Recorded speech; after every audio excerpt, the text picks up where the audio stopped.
Took a picture of a giant movement in the toilet bowl this morning at the radio station bathroom. What do you think about that? He took a picture of it. I have it. And he claims it's cabbies. Like he saw a cabbie walk out of the stall and everything. It's either cabbie or his handler. I don't know if his handler's still around. I might post this on the web. Wow. Biatch. That's right. Right? I don't think cabbie's healthy because, like, look how this, you know, they say it should come out in an S.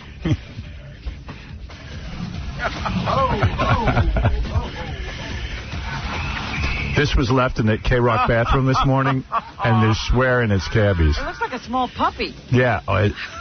Like, you know what? It's a puppy. Looks like snowflakes. It's a Jack Russell. Yeah, where is that dog? That's my Jack Russell. That's where I keep him. He ate his Jack Russell. I took him out for a walk. Oh, man. Yeah, I guess they're saying cabbie doesn't flush. Yeah. I don't understand that, though. Like, why not flush, you know? I'm proud. Proud to be a Marine and not flusher.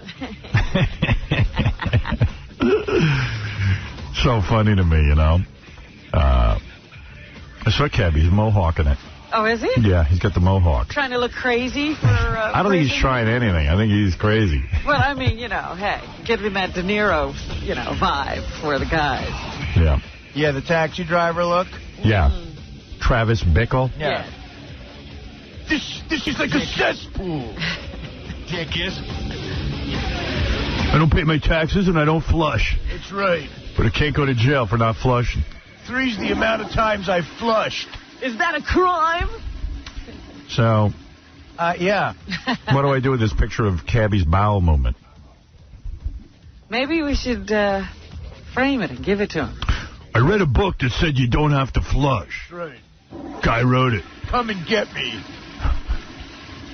Hear that? He's gone already? We didn't get a chance to... I'll flush when the government recognizes my Gulf War syndrome. Flushing's for fools. He left. He hightailed it out of here. Yeah.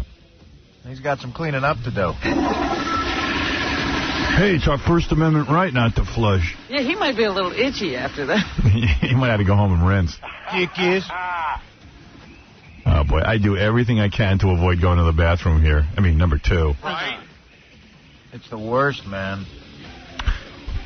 Hey, Cabby. Yeah. Be proud if it's you. Don't deny it. What are you talking about? There is a movement left in the toilet. You didn't flush, and everyone says it's definitely you. They saw you do it. They saw me do it? Bull crap. How could somebody see me do it? Well, you walked out of the stall. Let's put it that way. We're putting 2 and 2 together here. It's unless you went in and went on top of what was there already. Here's JD. He saw you. No one. I didn't see him, but me and him are the only ones here overnight. And I was in there at 2 in the morning after Brad Maybe had left.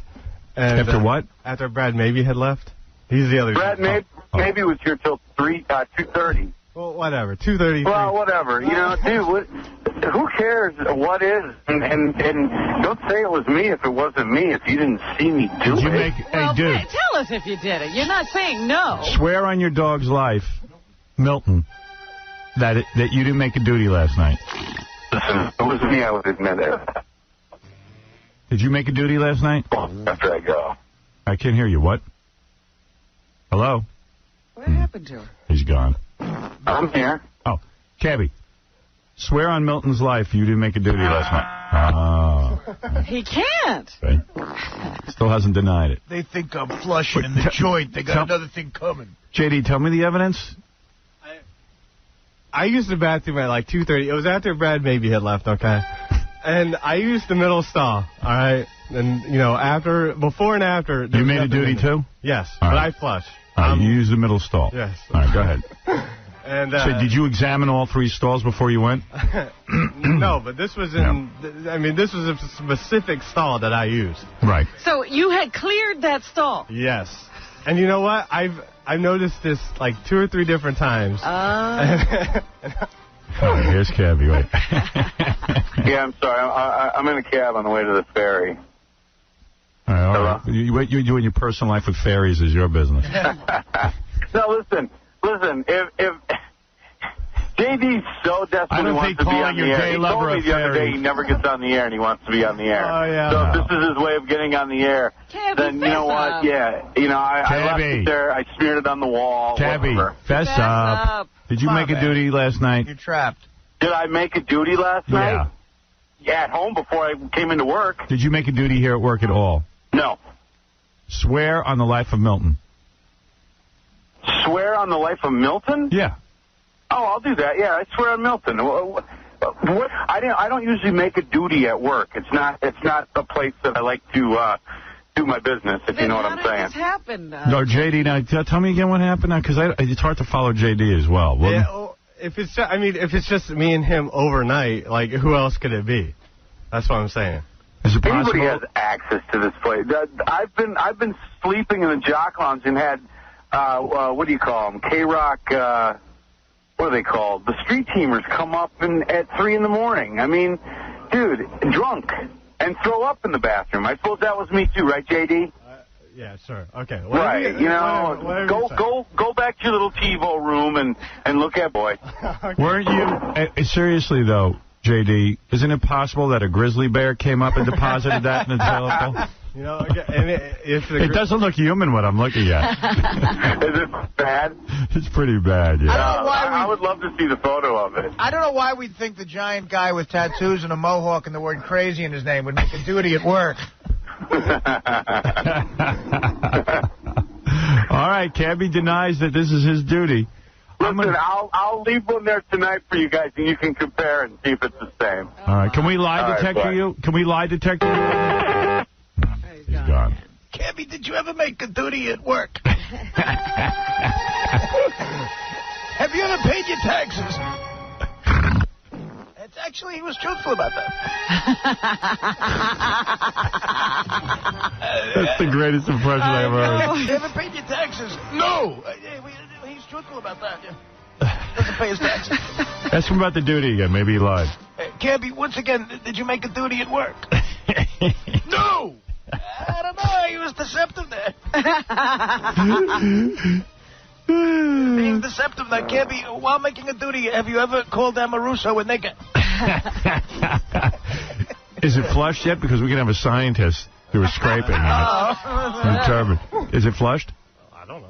I'm assuming not. No, it's still there, Howard. Oh, you know my what? goodness. Gary, Why didn't you flush it? get a sample. I want a scientist to analyze if it was Cabby's. Welcome to being an intern on the Howard Stern. Really? Who gets that? You don't care if I said Cousin Isaac? No, not Isaac. His father can come after me. Let Sal do it. Sal's the little man on the totem pole around here. Oh. Sal, I need you to scrape and get some duty for this bit we're doing about Cabby. You got to go do it. That's your job. Come on. Let's go. Hey, don't you love Howard? But you love me. But you do anything for me. Dude, I am not doing that. I'll go to lunch with you. All right, I'll do it. You'll do it? We're on for lunch? I'm not doing that. I'm not scraping that crap up. If I agree to eat lunch with you at some point in the future, in a reasonable amount of time. You're so full of crap. No, you will be. That's disgusting. How about we spin the wheel How funny would it duty? be to find out if it was Cabby's duty? That's brilliant. That's right. So Someone's you got to go get it. Got to take one for the team. I'm not a toilet attendant. Yeah, man. but you go to the booths. I mean, you're down and What do go. booths have to do with that? Scraping manure. Oh, please, you don't know what you're picking up over there. Right. At least we know. Could be Cabby.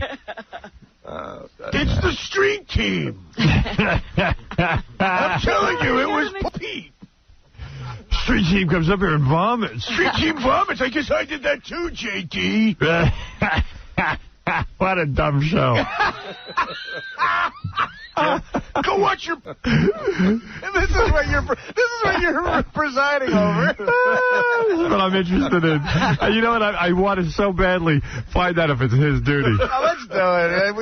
One of the interns. I mean, come on, they're in college. There's a picture You of... could use a long stick. Come on, Sal. There is a picture of Cabby's duty on the website. There's a pitchfork here. Can I use the pitchfork? Yeah, I don't care. Just get it. Those are the E-props, and since the E-show's going away, you might as well use those. Get a fishing net. A fishing net. Yeah. It's just like food with a little bacteria. You really going to get it some? Yeah. All right. Oh, he's going to get it on something. I have a cup and a spear. Put it right now. All right. All we need is a scraping, and then we can... You don't need a lot. And then put it on Gary's desk so he can send it to the lab. Yeah, who's going to send it to the lab? We don't even have the proper... Anybody got a baggie? I don't have to go to lunch with him now, do I? I didn't agree. I don't think he ever even pinned you down on that. I don't think you officially agreed. Yeah. He didn't lock that one in. Good. Because I really don't want to go with him. Send Artie. Danny, hi. Yeah. What's up? Oh, yeah. Nobody said anything about TP. Is there any TP in that picture? True, actually. It's on the website. There is a lot of toilet paper in there. Oh, I want to make... Look, if you really can stomach it, look on howardstern.com. Did you look? No, I'm in my car driving home. I'm going to check when I get home. I told my sister-in-law about one of you. I forget which one. She actually threw up right in my brother's lap. I forget which one it was. I can't. I think it was a small penis cut. No, it wouldn't have been that. It was a hemorrhoid. Yeah. The hemorrhoid. The hemorrhoid. Oh. Have you ever? I gotta get. The hemorrhoid contest, I think, is on howardstern.com where we show the uncensored. Yeah. If you gotta watch it. It is. Yeah, she snuck up behind my brother while he was on the computer and threw up right in his lap. There's nothing Funniest like that. thing I ever heard. No, I've never seen anything like that in my life, the hemorrhoid thing. Yeah, it was awful.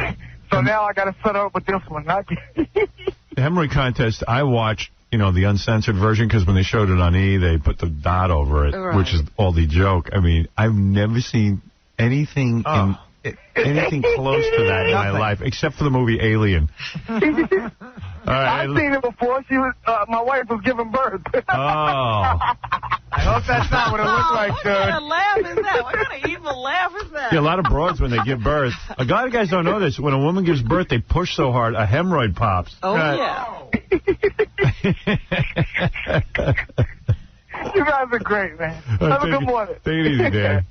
He's having the time of his life. This is Cabby. It's 3 a.m. I'm about to drop the new foof. The street team is up here right now framing me. I can hear the penis in the bathroom. I think J.D. in his convoluted way was saying that he knows it's got to be Cabby because he knows it was up here, but... J.D. did not explain it well. I can tell you what he was trying to say. Boy, I got to tell you, that J.D., you can't even communicate with him. I know. No wonder he can't get laid. Well, and he still doesn't see the connection between him and Napoleon Dynamite. Yeah.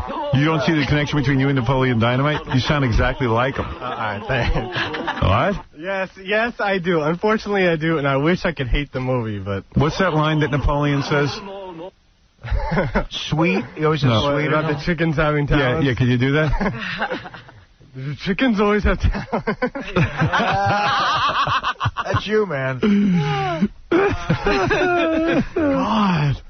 God, when I was watching it the whole time, I go, that's J.D. So did I. I said, no wonder he loves this movie. It's about him. Are you friends with a guy named Pedro? No. Did he run for president? No. Who are your friends? I want to meet your friends. We are his friends. We're all in the room. I want to make a movie of his friends. I got a feeling there's MTV Gold. Absolutely. Could make a movie out of one of them, I'll tell you that. So explain again how you know it's Cabby.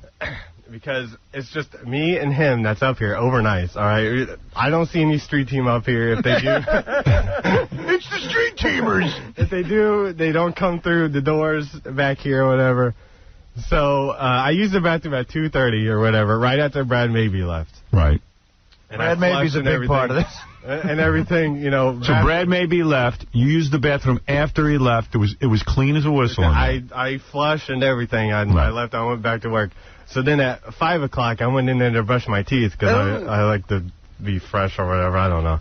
Yeah. Why? No one talks to you. For us? Fresh for our arrival? Yes. Yeah. Being very respectful. And I looked in the middle of the engineer because he comes in at 4 and he hardly uses the bathroom. Right. And he said no, he hadn't used it. But maybe he's lying. I don't think so. But... Why? You think Scott would admit that it was his duty? No, but... Well, he hasn't run in here to stop Cabby from being falsely accused. Yeah. J.D. breaking down on the witness stand once again. Do you think Scott would allow Cabby to be falsely accused? I mean, Cabby's in enough trouble. Wow. So you're relying that Scott wasn't in there. Yes, because it could be Scott. I never seen him go into the bathroom anyway. So we have to test this duty First we'll test Cabby, and if it's not Cabby, we'll test Scott. Yes, and you can test me as well. I don't know how you could do that, but... I don't want to test you. All right, okay. I mean, it could be you, but... We believe you. We believe you. You think he sleepwalks Scott. around here? Swear on the I good swear on the life fortune... of my son that it wasn't me. Okay. Whoa, we went right to that one. That's good enough. Yeah, that's as good as you can get from Scott. That's as good as a DNA test. It's not my loaf. It's not your loaf? It's not my loaf.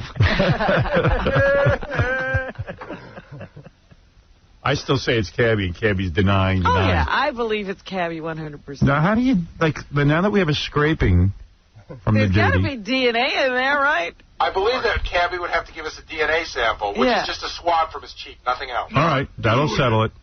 Piece of hair. All right. Do you have the offending excrement? Sal hasn't returned. Has Sal returned? So I think they're in there doing it right now, and I think they're going to try to bring it up on the screen for you. Oh. Look, it's Cabby. I want to cut a deal. I'll do community service. I can't give you DNA. Wow. I wonder what we can tell by analyzing. Can we tell what he ate? Okay, Howard, and we have video, and in about 2 seconds we'll have audio to go with it. You can follow Sal as he gets a sample. Okay. Ladies and gentlemen, this is our version of CSI. Television history. We're trying to determine whose excrement is in the bowl that you can see the picture of on howardstern.com. There it is. Robin, you're looking at live pictures. We're there.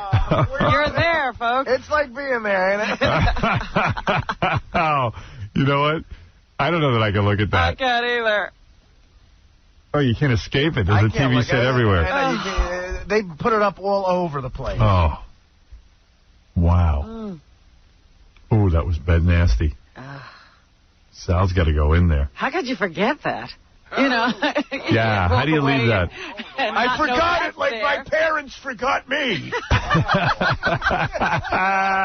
This duty represents me, Mom and Dad. You forgot me, and I'm forgetting it. I say it's Cabby. I do, too. I think JD's right on this. JD. What do you got there? Oh, there's audio with this picture. Oh, no. How do I get the audio? Submixer. Oh. All right, Sal. Oh, there's Sal coming in. Tell Sal not to use dirty words. At one point, Sal in the toilet coughing.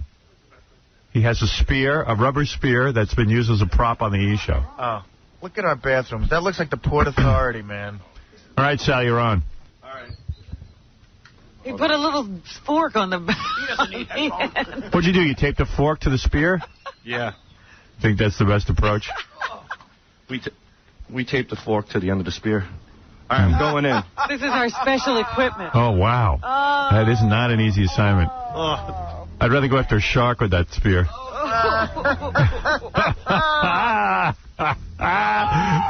this is funny.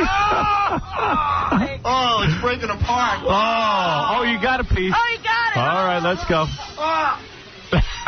Don't lose that. Oh, this is disgusting. It's all over the cup. It's so gross. It's like fighting Rodan or something. Hey, don't make jokes. That's evidence. Yeah. There it is. He's got it. He's got it. Now where's he going? He's running. It's with him. He's gagging and running. Boy, that took guts. Sal, you took one for the team. Sal, this is what the writers do at Letterman.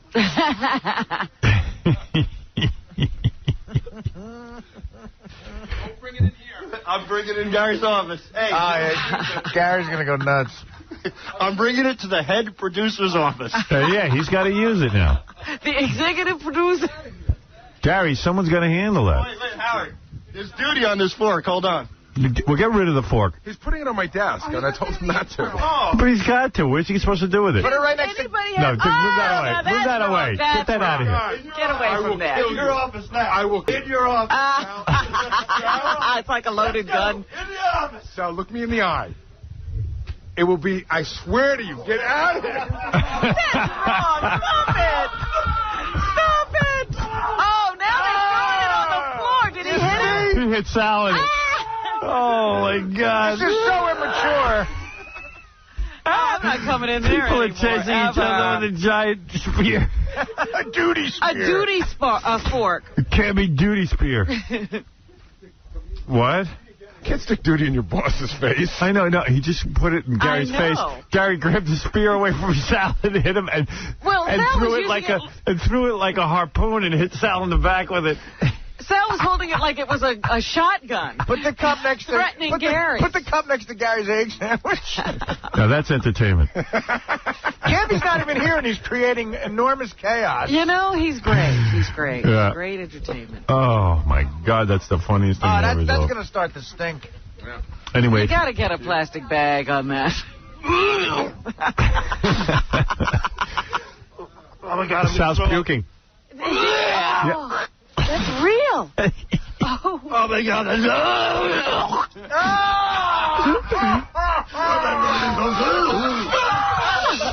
the hell noise are you making? He's puking. Oh, that's He just lost it. He just went... Where's that cup? Get that cup away from me, man. Where's he puking? We don't have pictures on this. Sal. Sal. Where is he? I left the microphone up. He's in another room. Oh, that's too funny. Oh. He just went, hey, baby, He's got a lot of good hurl in him. You all right? Yeah. He just puked. I turned around, and the cup, I looked right in that cup, and all that splatter all in the inside of it, and I just lost it. His hands are shaking. And then, he's all messed up now. And then when I bent over to gag, Will put it to my nose. That is so stupid. You guys are crazy. Jason just put the cup there. He just went, They're chasing him with it. Stop that, you guys. Stop it. With that guy. Guys, I'm on the ferry. We You all finally right? found my kryptonite. Yeah. But that's everyone's kryptonite. That's duty, man. Except for Gary's. Gary likes it. Sal, come here. Insane office. Oh, my God. Richard Simmons chiming in. So what happened? You hurled when you saw it? Yeah. Between Gary throwing it on my back, and I was all worked up. And then I turned around and went in the office, and that cup was just staring at me. Where did it hit you? Where did the spear hit you? I don't know. It's like a monster. I won't touch my back or anything on me. Needs to be covered and like sealed up for evidence. Yeah. But I just thought of something. We'll need a sample from everybody for a match. No, we need Not is everybody. Cabby's cheek. They got the swab from his cheek. And if he's innocent, he'll be proven innocent. It's like a pap smear for the ass. Yeah. Okay. I'm just assuming they can use duty as a DNA. Oh, I'm sure they can. It's got to be. Yeah. Yeah, I would imagine. And look, man, if we do need it from everybody, hello overtime, Sal. If we get it from Kevin, we'll have a... It's just my way of committing to show you that I'm willing to do whatever it takes to go to your Let's make a decision on what Sal needs to do. Well, I want to get all the information. Is Benji coming? Is Benji invited? No. I'm invited. Yes, you are? Invited. But maybe you're not available. I don't know yet. You're hoping. I have to take my speed. All right, so Benji's invited. Benji doesn't know if he's going to your house. Don't let Benji off the hook so quick. Benji's got this whole theory, which he's had for a long time because he didn't come to one of my parties either. His feeling is parties are where single guys go to get laid, and then he's got a girlfriend. What's the point of going to a party if he's not trying to get laid? I love small parties, like a dinner party or something like that. So you can suck up to your ball. Don't go. Okay. That's disgusting, Benji. See, don't you want to ever get together? So I mean, I don't want you to go. I'm in the camp that says no Benji, more fun. Okay. So if you don't show up, it's fun. Good. I had a little trouble putting Benji's name on the list. Now I don't have to worry. I'll take it off. So you're RSVPing no, Is it cool, though, if my girlfriend goes if she wants to? Well, of course you can bring your... Oh, I don't know. No, he's sending his girlfriend alone? Oh, alone? Or with a friend or something. Shut up, Benji. This is where you go wrong. No. Rob is not looking for your girlfriend. Take him off the list. Give me back the invite. You don't have an invite. So you're RSVPing no, right? You're out. I said I don't know yet. No, you're not invited anymore. Yes or no? I'm disinviting you. Why? You're uninvited. Howard wants him so out. You're definitely saying no, right, Benji? Benji's out. You're not invited anymore. All right, I'll... No one wants to be staring at your fat ass. Can I take Benji's place and skip the alcohol on my nuts? No. Doesn't work like that. You got to do something. You're going to dip your head. I didn't know if I wanted to go yet. What does Sal have to do? Let's get it straight. I'm uncomfortable with carburetor fluid. I don't want him at my house. I'll be fine. Well, that's your issue. I'm telling you, I'm okay. I know you were thinking of me, too. I was, definitely. But then when I sat right down and said, that's my house. Right. What the hell am I going to do in your house? It's private. It's a sanctuary. Robin, I promise you, I won't do anything. Go ahead. What if he just stays outside and he doesn't go inside? Well, where's he going to use the bathroom if he has to go? Like in the yard. No way. But he has to use a doggy bag. Make him wear a diaper. Make him wear a diaper. I like that. You got this lagoon. He can only wear a diaper. All right, you can go if you wear a diaper. That's number one. You can only wear a diaper. And nothing else. You're not allowed in the house. You can sit in the backyard and hang out with everyone. Don't sweat small stuff. That would be funny. How about if he attends the party in a straitjacket? Yeah, like Hannibal Lecter will roll him in. One of those boards. Yeah. That would be great. See, I'm serious. Wow. I don't know, man. This is really weird. Dude, you're weird. Weird but I'm not going to be. I've been reading books, and I'm changing, and I'm trying to be a better person. If he's with his wife, I think he'll behave. No, he won't. He was with his wife when he tried to blow me. You know what else I heard gay guys do sometimes? It's me. And they suck each other's balls. How about if we tie you up and make you walk the plank off Robin's boat like pirates? When he screws up, he walks the plank. Boom. Off with your head. So you feel comfortable. I mean, we work together and we get along. No, she's saying she doesn't. No, I know. You feel comfortable with this decision not to invite me. Oh, yeah, she'll be fine. Oh, that's great. Robin doesn't think twice about something like that. She's a woman. They don't have any feelings. Oh, see? She pisses ice cubes. You're winning her over. Really? I know. See, this is why. What's the point? Happy Easter. Yeah, very good. Go suck on a bunny. Go choke on one. He writes me an Easter message. I'm like, what is this, Sal's up? After I read the book, I said... What did you say? What's the message? Happy Easter, hugs and kisses, Sal. And I have to admit, I wrote it because I found out I wasn't invited to your party. Yeah, we know why you wrote it. Yeah, we know that. That's pretty obvious. I'm trying to be nice. I'm trying to be the new Sal. Nice Sal. See how well it's working? Well, everybody hates you. Did you read the email this week? Of course. What Everyone else is new? hates your friggin' guts. Welcome to my life. I mean, there isn't a fan. Never. You had one. You had one in there. You did have one? Fan? Yeah, that's the one I wrote. Yeah, I mean, there's tons of it. I should read you some of it. Oh, thanks, Howard. Please do. Wait, let me see. I think I might have thrown it out, so you might be in luck. I just want to go to the party. I mean, what can it... I really noticed it this morning during Sal's argument about the email. Get rid of Sal. The guy was crooked when he was a stockbroker, and he is crooked and creepy now. He thinks nothing of lying and probably stealing as well. He simply has no integrity and does not belong on the show like yours, no matter how funny some may think he is. Get rid of him before he really does something over the top and hurts someone. You kidding me? Wow. That was really cruel. All right, we're going to think of what you have to do to get to Robin's party, if she agrees. It would have to be something pretty incredible. Well, I know it's going to involve your ass and some icy hot, though. Right. I just, you know, the thing is, Robin, is that you've seen me at functions and stuff, and you know I'm okay. Oh, dude. No? No. All right. You know, Bubba has this thing that he calls it like the fly fisherman. Bubba's coming in next week. He has one taser that shoots something at you and embeds in your skin, and you can shock nonstop. How many tools of torture does he have? They have all kinds. All right, so you want to taser me all day at the party? You could do that. Doesn't bother me. Oh, have some fucking... Not at the party. You want to do it here. Party. So people can hear you. Whatever. What good does that We'll play do? the video at the party. Right. Over and over. Yeah, on a loop. What would you prefer? Tasering? Oh, no. The kind that hooks into your skin so we can repeatedly taser you? You have to wear it all show one day, and we just tase you whenever we feel like. Waxed. Body waxed, ball wax or whatever you call that. Right. Or shave your nuts and carburetor fluid, which evidently can kill. Well, the wax would be... I just don't want my penis flopping all over the place like a fish on demand. We don't either. It's not that big. Can it be shot? Yeah, how's it going to be? Can it be shot like Can it be shot tastefully? We'll put you in the jock strap. Why are you sweating the small stuff? You know what we could do? We could put me in bicycle shorts with just my nuts hang out, like my Captain Sack outfit, and you could do it that way. Yeah. Would he give hand release to a gay guy? Never.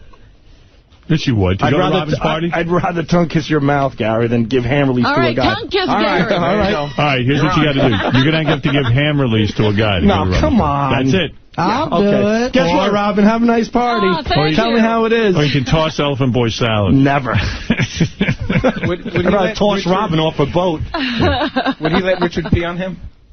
Oh, that's too easy. No, he likes that. Those guys like that. What about shaving his head? Like every single piece of hair on his whole No. It's doing it on its own. Yeah. We'll have that in a week. Letting his wife bang Richard in front of him? Oh! He wouldn't care. Yeah, I know. It's not a punishment. I like to see what a vagina looks like. That would be nice. I don't know. I think to go to Robin's party, if she agrees, you got to get your nutsack waxed on the air. And carburetor. No carburetor. No carburetor? Not if it's dangerous. Well, I mean, if Bub no is carburetor, insane. he can't come. What if he waxes his entire asshole and a nutsack? Nah. I just have to see it Waxing's first. rough. I'd rather take icy hot. I would change my mind. I'd rather take icy hot in the crack of my ass. Well, nobody Then cares what waxing. you want. Yeah, we don't care. Yeah. Yeah, we're trying to figure out what you don't want. Yeah. All right. What about a teabag? Like let high-pitch Eric teabag? No. Nah. It's not happening. Good for Teabag. yourself. See, don't get fruity. Yeah, let high pitch Eric teabag. Oh, wait a minute. I would love to be teabagged. Yeah, I love it. Teabagging, yeah. No. Look at you. What? All right, you got to be horrible.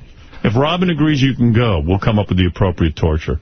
All right. Well, I have to hear the torture first. It has to be something that I would find entertaining. I think getting your nuts and your asshole waxed is really good. I guess so. Richard did that. We got to add something to All right. it. How about Benji shoots a load on you? And then he gets to go to the party as well. Right. And he's back in the party. Here's my date. What if you get your asshole waxed in the carburetor fluid? You're saying we wax his asshole and then throw some carburetor fluid on it? Yeah, which, as we know, is from Fred, is possibly deadly. Right. It's poison. If you live, you get to go to the party. Wow. Hey, Sal, do you really care about going, or you just want to be invited? I'm hurt. I mean, we work together and stuff, and I can't believe that. Listen, dude, it's a major thing to have you at the party, so you got to go through some hell. All right, so whatever it is, man, I'm just willing to show you, Robin, that I would be willing to do something so stupid and degrading to be at your party. That's what you mean to me, unlike I mean to you. Do you see the irony here that... What, she's black and I'm going to her party? No, I wasn't going there. My dad raised me the other way around. I wasn't going there, but... What did he say? My dad, my whole life, we weren't allowed to have blacks over for dinner, so it's kind of ironic that I'm begging to have dinner in a black person's house. So I find that to be ironic. Oh, I should be begging to have dinner at your house? That would never happen. No, my father, not me. Would your father really not let a black guy over for dinner? Oh, one time we had a black kid in the house, and my father was working. He came home. My dad came home early, and we had to push the kid out the window. You kidding me? No, in the backyard we were fans. Are you kidding? No, wow. it would have been over. Oh, that's hardcore. Jesus. Boy, that's pretty nasty. Yeah. Yeah. My dad said, he goes, you know how people say you cross, when you see a black guy, you cross the street? He goes, you don't cross the street, you turn around and you run, because they'll stab you. He raised me to think that they'll, like Who lions. was your father, Daniel Carver? No, he's Sicilian. Bring him in here. Really? No, but the irony here is because you're willing to do some of this creepy stuff, to go to the party is the reason you're not allowed at the party. Right. Yeah, but I'm so important. But I'm stopping that. I'm stopping the creepiness. It's over. Yeah, oh, sure. Yeah, the creepiness is over. It's definitely over. You're being creepy. When this carburetor flew up your ass, tell me how you stop being creepy. You got to be kidding me. You stop being creepy. Get out of here. Go think about what you just said. All right, thank you. There we go. Sal the stockbroker.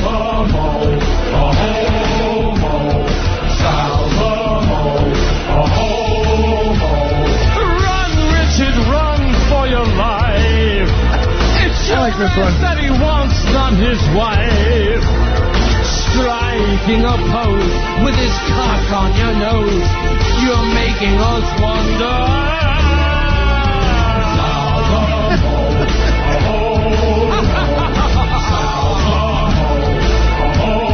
I'm your daddy.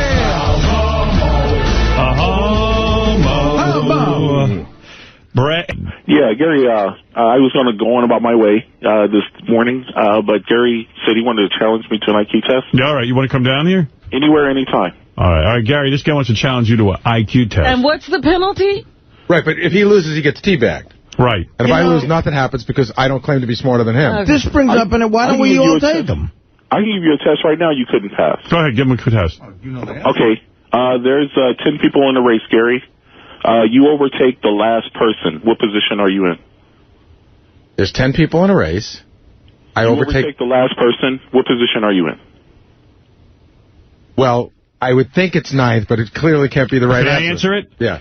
How can you overtake the last person? You're the last person. Right, then Gary's wrong. Get the f*** out of you, dummy. He is a retard.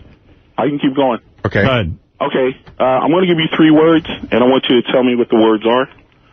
Okay. I'm going to spell it. Okay, you ready? Sure. Okay. First word, M-C-D-O-N-A-L-D-S. Say that again slowly. A-C-D-O-N. A-L-D-S. Oh, you said MC. MC, right. Yeah. Oh, I thought you said A-C. No, MC. MC. MC. Keep up.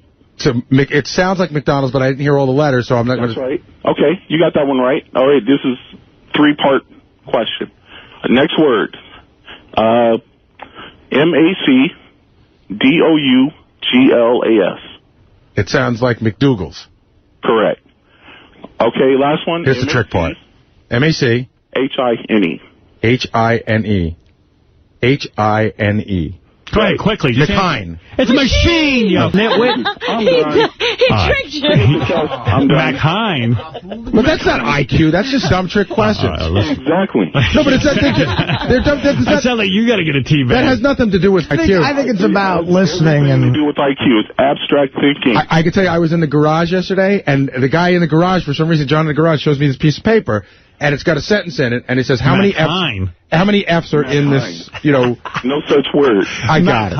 You can't even you're not even qualified to take it. So come in here and get Sal's cock on your face, you big FOMO. No homo here, buddy. All right, Christopher, you two guys will take your IQ test, but Chris... Anywhere, anytime. Right. It's not about even preparation. You're supposed to be able to do... Right, no, you can't prep for it. Fly. So probably one day next week, you'll come in... I can probably keep up with Fred. We'll probably, one day next week, come in, we'll do it at like... Shut up a second. Okay. One day next week, you'll come in. I think they take about an hour. We'll do it at 7, and we'll have results by 8:15. I can do it in 30 minutes. Whatever it takes you to do it, do it. Yeah. Okay. All right, McHine. I'm a monkey. I need longer. We'll leave you a message on your answering machine. All right, later, bro. Thank you. McHine, bro. Exactly. I'll take an IQ test with you too, buddy. I told you I have a low IQ. You're the one who said you had 136. I never said I had. I said I saw it. But here's the funny thing. I said I saw a thing on a piece of paper, which you guys now have made fact. McHine.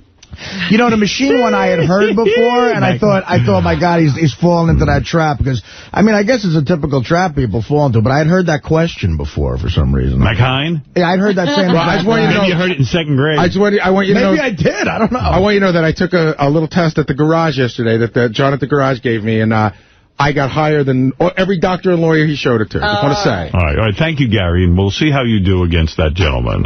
Okay. McHine. Oh, by the way, of all blacks, you're on the air. Yeah, I just took the words out of my mouth. Angry Black, he's a nice guy and everything, but he just, every time he says the word nigga, it seems like it's forced. Like, you know what I'm saying? It's too articulate, like you said. I don't like that type of... I seen him the other day cleaning his BMW. Yo, that's just so old. You hate...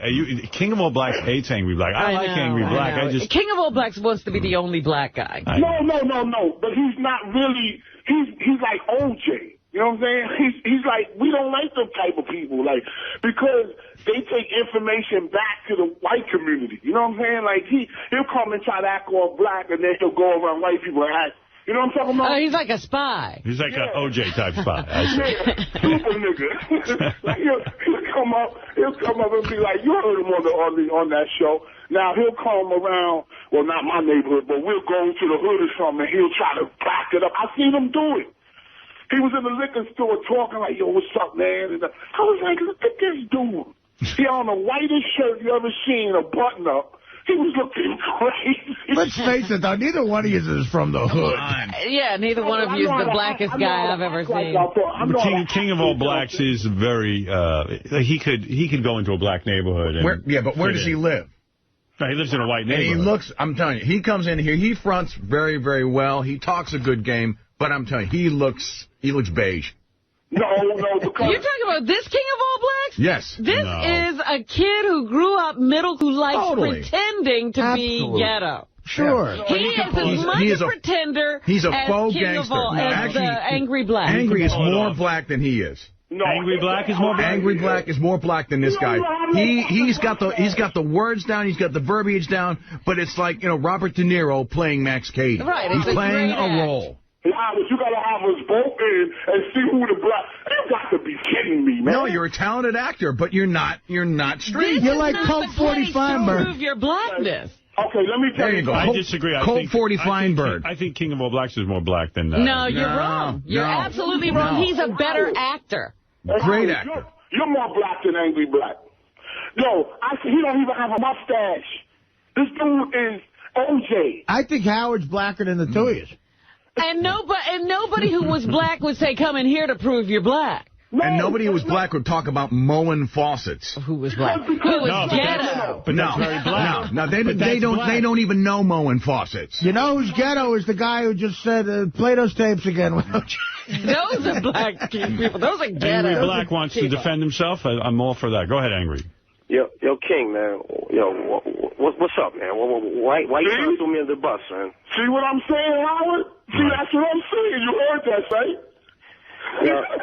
It's sad, and I don't know what you're talking about, my car and all the other stuff. I mean, it gets let me ask you a question. Before we start, what year is the BMW? I just seen you. I got two cars. No. I got two. I got a black 2000, 325, and then I got a 335 coupe 07. I have two cars. Are you fucking nuts? King, I love you. I love you. I know you're upset that you ain't on the air no more about the round table. I'm sorry about that. But don't hate on me, son. Don't hate on me, son. Let me live. Let me live. Don't hate on me. Yo, Howard, see all that dope? Let me live. We don't even see this no more. Let me live. I know you got a lot on your mind, and I know, you got a lot of stuff in your mind. You do. On my mind. You got that I got nothing on my mind. That's the greatest argument I've ever heard. Stuff, and I understand that. You got a lot on your mind.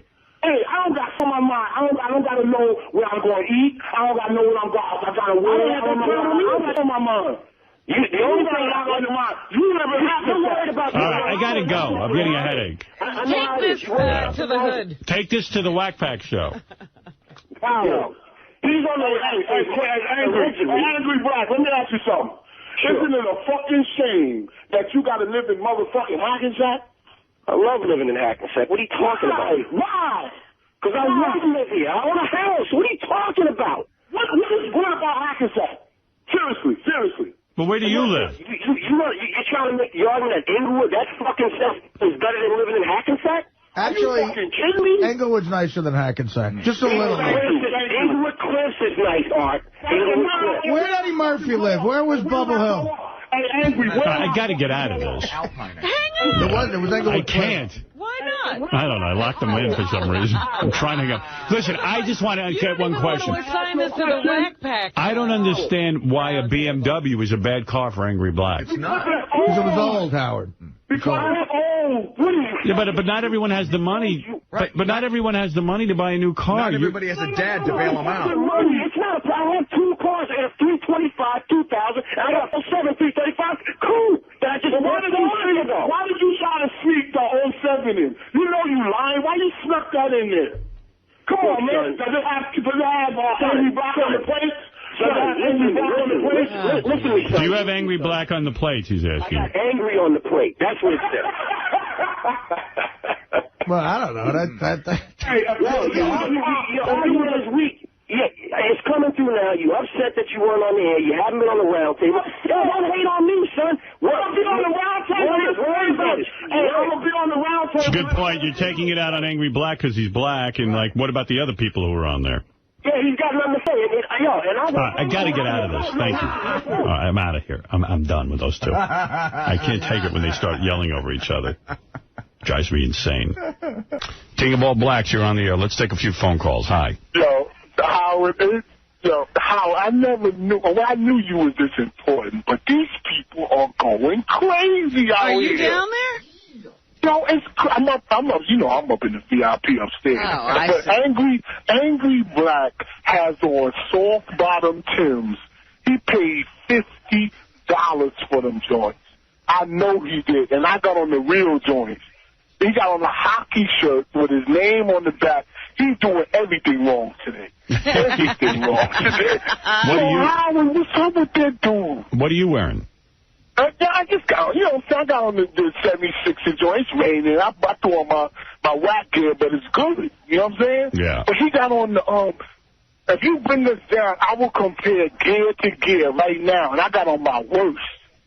And he's walking around like all the white girls' face, like I'm like, yo, you got on a hockey shirt.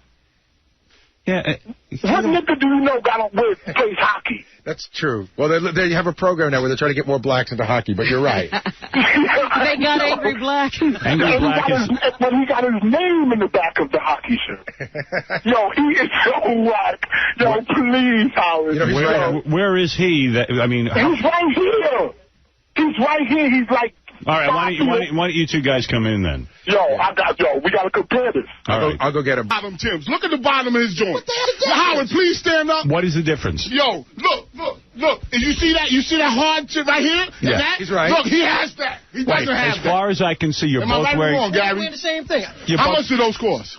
Just $100. Mine was $150. I paid $120. No, they $60. They $60 at Modell's, nigga. They $60, nigga. Yo, I swear to God. No, seriously, all jokes aside. Those joints was in the bin. Those joints was in the bin. I don't buy nothing from out the bin, nigga. What are you talking about? Nigga, I got them from... Look! Let me ask you something, Angry Black. Angry Black, let me ask you something. Why is it bad to wear cheaper shoes? King of all Blacks, why is it bad for him? Because we black. It's all about materialistic things. It is materialistic. Yo, you got on the turtleneck. You got on the Yankee. Where's your Yankee ski hat? Nah, I left that in there. No, you got it in your back pocket, nigga. No, here it is. And what color is it? Tan, to match my tan. Is the Yankees blue and white? Nigga, you got to match. Is the Yankees blue and white? Nigga, you got to coordinate. Is the Yankees blue and white? What are you talking about? I don't understand. Yo. All right. Listen, you guys. It's a day of peace and love. 20 years here. I know. We're celebrating today. Hey, say hello to Stan Dworkin. I almost didn't recognize. Boy, King of all Blacks, I got so much email about you. Maybe I'm wrong about you because, well, here's one guy says, I love King of All Blacks opinions and phone calls, but here's most of them. Please stop taking calls from King of All Blacks. Every time you put him on the air, I turn the volume down or change the channel. I'm so sick of him. Hey, they don't do that. King of All Blacks is to women as Daniel Carver is to African Americans. Yeah. You treat King as though he's a normal person. And finally, why do you still boat that fat asshole, King of All Blacks? I don't know what boat means. He's now First of all, I lost 17 pounds. He's now a philosopher? Whatever that means. He's an asshole who thinks he's smart, educated, and affluent. Please limit his calls, please, for the love of God, stop. So, highly controversial. Only reason I'm calling, and first of all, I saw that treadmill. I think that's your treadmill. That your cat is on a treadmill. Beth tweeted out a picture of a beautiful cat you got, and it's on a treadmill. Yes. And I saw the name of the treadmill, and I Googled it. I was like, God, this is like 10 G's. Yo, you are too much, man. Oh, I'm too much? Because I bought a treadmill? Yeah, but $10,000. Yo, the cheapest one was like $3,000. I don't think it was $10,000, honestly. I think you got it wrong. I think the whole thing was about $3,000. Oh, maybe you didn't get the top of the line on this. I don't think we did then, because the one we have is fine. Yeah. I mean, it was nice. It was just something I always do that when I look at the pictures of you. But Google's what the products are. I hate when Beth takes any picture and Instagrams from in the house because it's people pick up details. Like, King's not the only one. Like, she's into that Instagram.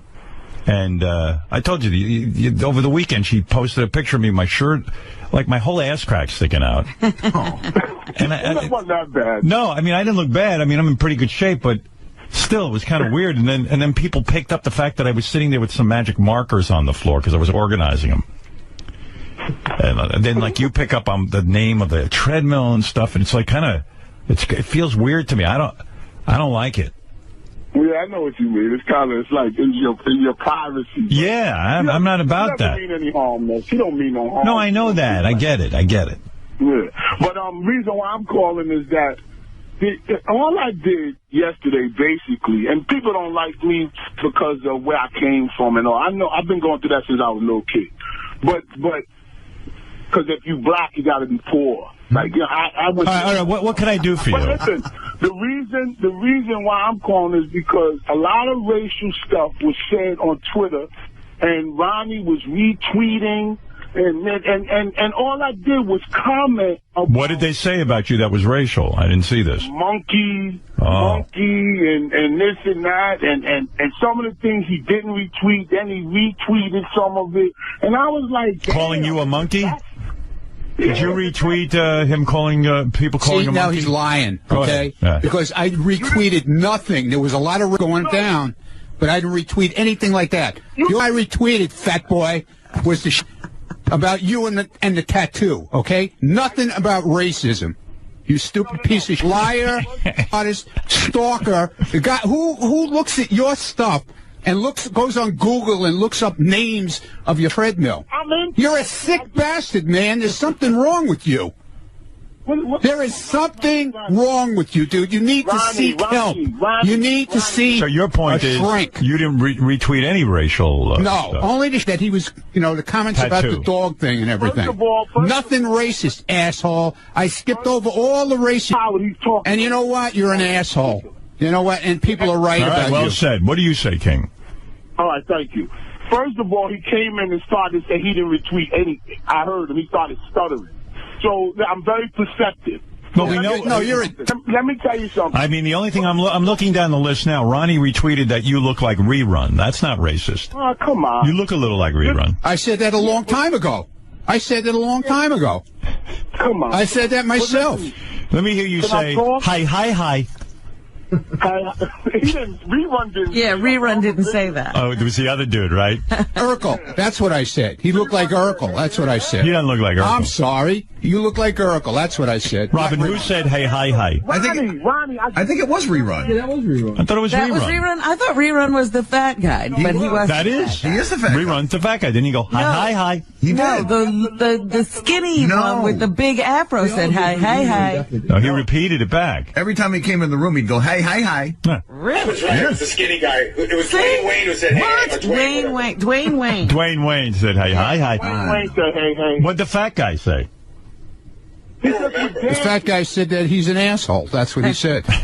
All right. I got to get out of this anyway. I got too much get out of it because he's worthless. Dude, he's worthless. Right, no, I'm not going to let him talk. Let me hear what he has to say. Why should I? Well, let me hear what he has to say. I just want to ask a question. Go ahead, quickly. Okay.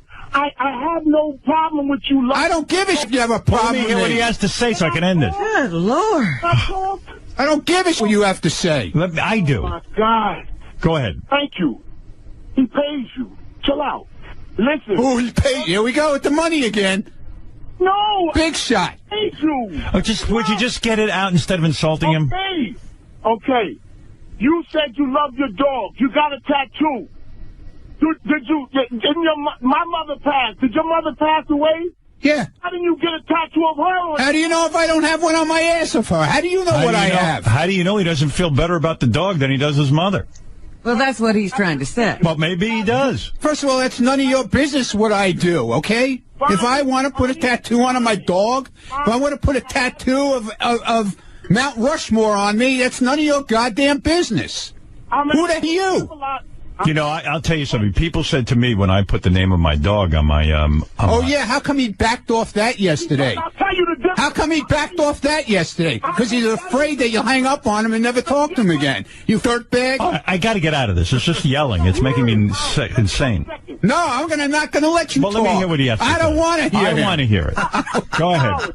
The difference between your tattoo and Ronnie's is very simple. Yes. A name. It's right. A name, and it means something to Howard. A picture is low class. Well, like you're low class. Right. Low All right. class. Low class. All right, thank you. Bald spot. You have a bald spot. Your hair is finished. But you have no hair, dude. And you're a fat piece of that has a heart problem. Is probably going to die next week. I'm not going bald. You are. Well, race relations have reached a new low. I don't know if this is race relations. It's not related to that at all. Dude, you're such a worthless right, guy. thank you. You Thank think you. you're everything. You're worthless. Ronnie, why would you? I didn't. Nobody said you were a monkey. I didn't say it. Go bust the balls on Twitter. They said it. And I didn't retweet it. What's the matter? You can't take the heat on Twitter now? People are all over you on Twitter. I don't give a... Oh, you give a... By the way, Gary, why can't we all get along? Gary's the only monkey around. Who are you, Martin Luther King now? What is he, Gary? Jason just went through all of Ronnie's tweets, and we were unable to find him retweeting a racist... Yeah, because he's a liar. Hold on. The only racist... Oh, my God. King. Goodbye. Somebody let somebody talk. The only racist thing Ronnie retweeted or was even on there was King tweeted something using the N-word in it, not Ronnie. Okay. All right. I'm done with this. Thank you, Ronnie. Okay. Right. No problem. Right. Goodbye, King. All right, King. There you go. I couldn't take it. It's too early in the morning for me to hear that. Now, here's something you want to hear. The other day, we played a clip of a woman in church singing Amazing Grace, and it was hysterical. Yes. Did you see Ronnie's tattoo of his dog on his arm? No. He got a new one? What a jerk. he puts a tattoo of his dog on his shoulder. Now, what does that mean? Like, is that for me or you or to show his love? I don't get it. I don't understand. Why would you put that on your arm? Well, his dog Dudley died unexpectedly, and Ronnie loved that dog more than anything. I mean, he was really shook. I remember his dog Bots. That was the first time he put his dog's face on his arm. Bots. He's got one of those. But I didn't know that he did Dudley. But, he displayed it on Twitter. He displayed it. I got to tell you, Ronnie's arm's starting to look like a pet store. I mean, he got so many dead animals on there. Yeah, I don't know what's up with that, but he goes and he gets these things. And sometimes they look very... Ronnie's tattoos don't have any organization. There's nothing tying them together. There's no flow. Yeah, do you agree, Fred? It's totally random. It's almost like one day he walks down the street and goes, I'll get a tattoo of that. Yeah, and there's like no artistry. Yeah, there's no connection. It's not cool. For some reason, his tattoos are just not cool, right? It's just like his poetry. Yeah, it's like his poetry. It's like you clip random pictures out of a magazine and just taped them to the wall. Yeah, why is it? Like you know how some guys have a sleeve and it's all tied together? Yeah, there's artistry. Yeah, but Ronnie's are so random, and it's like these like graffiti. Hey, Ronnie, come on in. There's one that's like a salamander. Yeah, the salamander. It's so personal. Yeah, well, I think he just likes the idea of being tattooed, but he likes to commemorate things, but again, there's no... It's like, the Vietnam Veterans Memorial has a style to it. You're right. I think he likes to commemorate things, but it's so, done haphazardly. Yeah. What you're saying is Ronnie is no artist. Right. Yeah, Ronnie has no sense of the artistry of it. And sometimes you look at his arm and it's like someone punched him in the arm. Like he had an accident. It's weird. Like some guys have tattoos and it's cool. Or the salamander had a leak. And Ronnie has no muscle tone either. So where is he? Where is he? He's downstairs bringing a guest. Oh, he's bringing a guest. Well, he's bringing a guest up, so I can't get him in here. But did you see the picture? So bad. I want him. I could taste him. I wish he was right there. I want to ask him, what is the message? That's all I want to know. What is the message? Message is he loved his dog. Yeah, he loved his dog. I don't know what it says. Yeah, but I love. So do what you want to do then. So in other words, if you don't want to get a tattoo, don't get a tattoo. Do what you want to do. But let me see the picture. It's pretty ornate. Is it? Well, don't get mad at me, Gary. I'm just commenting on his arm. That's all. Don't get mad at me. Oh wow. So you got comments on everything. That does look like Dudley. I got to give him that. No, it's a good job. I just want to know you know what I'm saying? I know you love your dog. I love my mother, but I'm going to put her face on my arm. I mean, who is it for? That's why I think it's for him. What I like about the picture, it's all of Ronnie's moles. I told you, see that shark below Dudley? Like, there's this shark. That was his first tattoo. I brought him. I paid for that one. And we went to the tattoo place. And the guy could not tattoo around Ronnie's moles. I guess it's considered like illegal because they have to be checked out and stuff. And so you can bleed to death. Yeah, and there's so many moles, so the guy goes, well, I can tattoo around the moles. I go, yeah, Ronnie, if it's a shark, it's like sand on the beach, like you got sand. He goes, yeah, that's right, sand on the beach. And I remember the guy doing it. It was like, oh, it was such a mess. And Ronnie's a bleeder anyway. Ooh. Oh, the whole thing was just nauseating. He's a bleeder. Yeah, he bleeds heavily when he gets tattooed. Ooh. That thing looks like it took a while, huh, Howard? You know what it's like, though? Yeah, it does. It looks like Dudley shot a shark. Because, like, Dudley is above the shark. It's all animals, isn't it? What's that salamander thing on his arm, too? That's a panther, supposedly, right? Oh, I didn't see that. What's with Ronnie and just animal tattoos? Because you know what? Now that I'm thinking about it, I was in L.A. with him.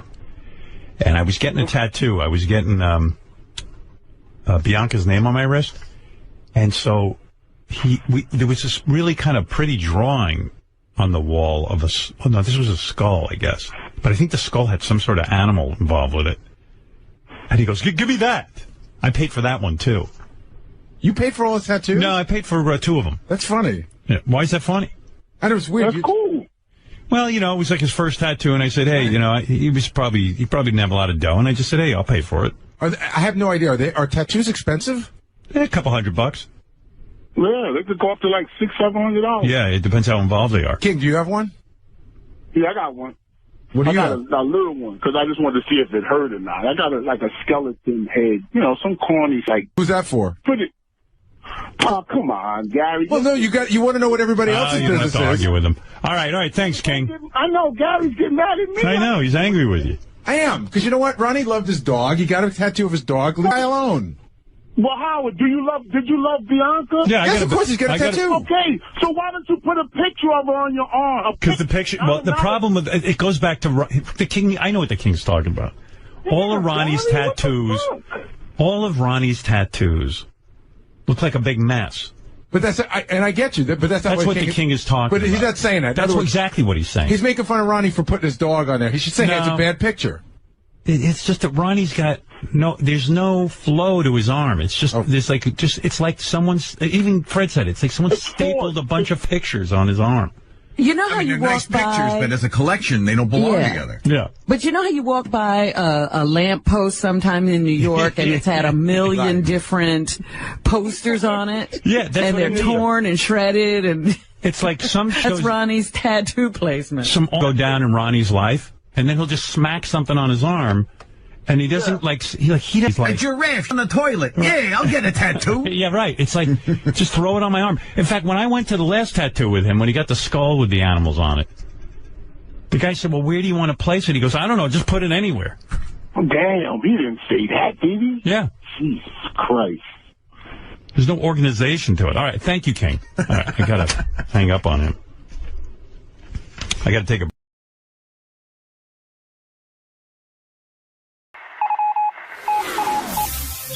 This is the best of the wrap-up show. A recap and behind-the-scenes look with John High and Gary Dell'Abate. The best of the wrap-up show begins now. Hey, it's Gary Dell'Abate, Baba Booey. On Monday's wrap-up show, we discussed the fact that Scott the Engineer's wife called in, and we talked about what that all meant, how she called Ronnie's new girlfriend Chippy, how we don't think she likes Ronnie, and I think we finally got an answer to what Chippy means and what she thinks of Ronnie the limo driver.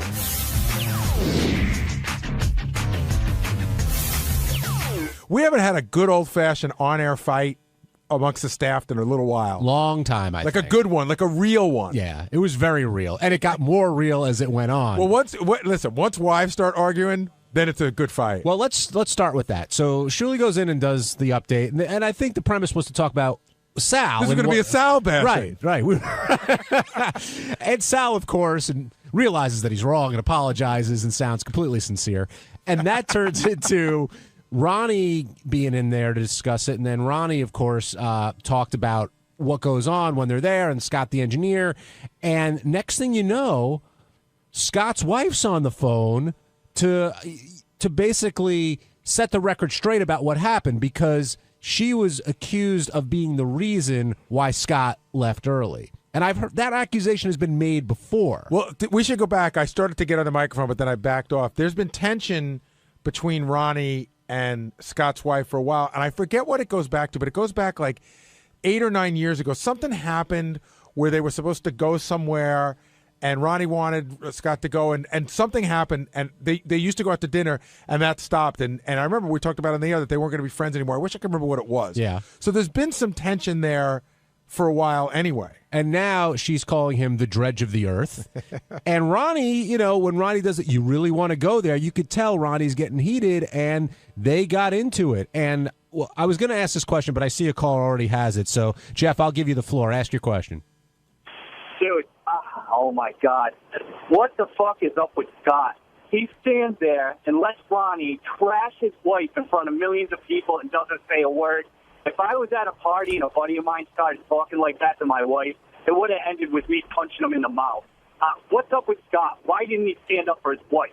Well, that's very Scott in the sense that Scott, I've seen him before, and he's like, listen, my wife's her own person. This is her fight. I don't have to get involved in it. It was an awkward thing because you had Ronnie and Scott's wife arguing, and Scott is literally standing there silent looking at Howard. And I wasn't sure if it was what you just said, Gary, sort of this is her fight, let her handle it, or if you... what was going through your mind as that was going on? Because you had to feel extremely awkward, Scott. Well, it was a little awkward, obviously, but I mean, she called in and she, was upset that they were making fun of me. She was trying to support me, which I really appreciate, because she, they were making fun and Scott doesn't do anything and he just takes the money and so I guess she was upset about that. So you felt that she had your back in this conversation? Absolutely. Okay. Absolutely had my back. So, and I appreciate that. So. She's a big girl. She could speak for herself. So, but did you ever feel a need to go, hey, Ronnie, whoa, that's my wife. Whoa, stop the clock. No, but did you ever feel a need to? That's what this guy's saying. I did, but I know that I probably would have gotten some resistance from Howard because I know that he likes a good fight on the air. I did want to stop him, but Did you feel he was out of line at any point? They were arguing. I don't really think he was out of line. I mean, it's got to be weird too because like who are you? Which one are you closer to? I'm not even going to answer that. I do have to say, Scott, that for my money, Scott had the funniest line of the morning. Howard goes, Scott, what do you think of Ronnie? And he goes, you heard my wife. He's an asshole. Scott, I don't think Howard would have gotten on you if you backed your wife up there. I really don't. I mean, you weren't going to. Of course, I'd back her up. I mean, I don't. She has some of her feelings, and that's fine. I mean, obviously she, But do you think it? I mean, she so held her own. Yeah, that's what I thought. So if she was, I didn't think that there was a need for this. Isn't a party. And you do let stuff sort of air out. That's the point of her calling in. She wanted to get her point across. And I don't think this is a like, hey, don't talk to my wife like that. It's not like he said, oh, she's a fucking skank. Yeah, he had an argument. She had an argument back. Yeah, plus, I don't think Scott's unaware of this issue. My guess is... There's tension, right? We agree that between your wife and Ronnie, there's tension. Well, there is now. But there was before. I do remember now. There's a guy up on the phone, but I do remember. This started when you wanted to go to driving school, right? No, I think it's not at all. If I remember the story correctly, is when we first came to Sirius and we had that partnership with NASCAR, which both Scott and Ronnie were really excited about. And I think they had this whole weekend plan where they were going to get flown out to Chicago, they were going to go to a race or something. And they were going to go to a race and be in the pit and blah blah blah. And then at the last minute, Scott pulled out, and Ronnie totally blamed it on Scott's wife. Right, and I think I remember that coming up on the air, and I think that's whether Ronnie had tension with your wife over it. I think by bringing it up on the air might have created tension with your wife against Ronnie. It might. I mean, she obviously doesn't agree. Do you live there? You seem unaware. Ronnie's wife. Ronnie sees a problem. Did he have a problem with Doug Goodstein's wife also? Didn't he have words with Marlo Goodstein on the air? Yeah. Did he call her like a bitch or something? Yeah. I don't know. I don't remember if it was that, but we're going to try and get Ronnie. I guess she here. liked Ronnie's ex-wife, and I guess she felt bad about the whole thing, and then he's with a young woman now, and so I guess she doesn't She didn't like it. So this Yeah, tension. no, listen. I've heard similar. I mean, my wife loves Ronnie, but she's weirded out by the thing. She's like, there was this woman that I loved that just has disappeared. So even before that, there wasn't. You're saying there wasn't any tension there. Like it was that Ronnie's girlfriend. That's what brought this on. Well, we do a lot together, or I go out with him, and so I guess maybe I took away some of the attention I should be giving to her by going out with those guys. But I mean, I don't know for sure, but I think it's more of the girlfriend thing. Now she likes Stephanie though. Now, why were people blaming your wife for you leaving early? You said that wasn't the case. Not the case. I mean, we were there. We hung around for a few 10 minutes after the show ended, 10, 15 minutes, and it was already after 11. And I had, a pretty long ride home, and I had to get up for work on Friday. Right, but when you said that, Shuli, Ronnie, they were like, that's not the reason why. Well, that's their opinion, but I'm telling you the truth. And they complain about that for every show, so it's not like a new... That's true. I hang around a little, and then I leave. So, I'm not like them standing around drinking at the bar or doing whatever. Waiting to throw up. Right. So, yeah, I don't get wasted. I didn't drink. I had one drink, I think. And so that's my thing. So I left, and I had to go to work the next day. So, they didn't. Well, Shuli did, but that's his deal. Ronnie didn't have to work Friday. So nobody else apparently did either. What's it going to be like when you get home today? It should be fine. I don't see any problem. She got on the air. That was her choice. I didn't put her on the air. She wanted to argue with Ronnie, and she felt that she had certain things to say. She didn't appreciate them trashing me, both at the show and on the air today.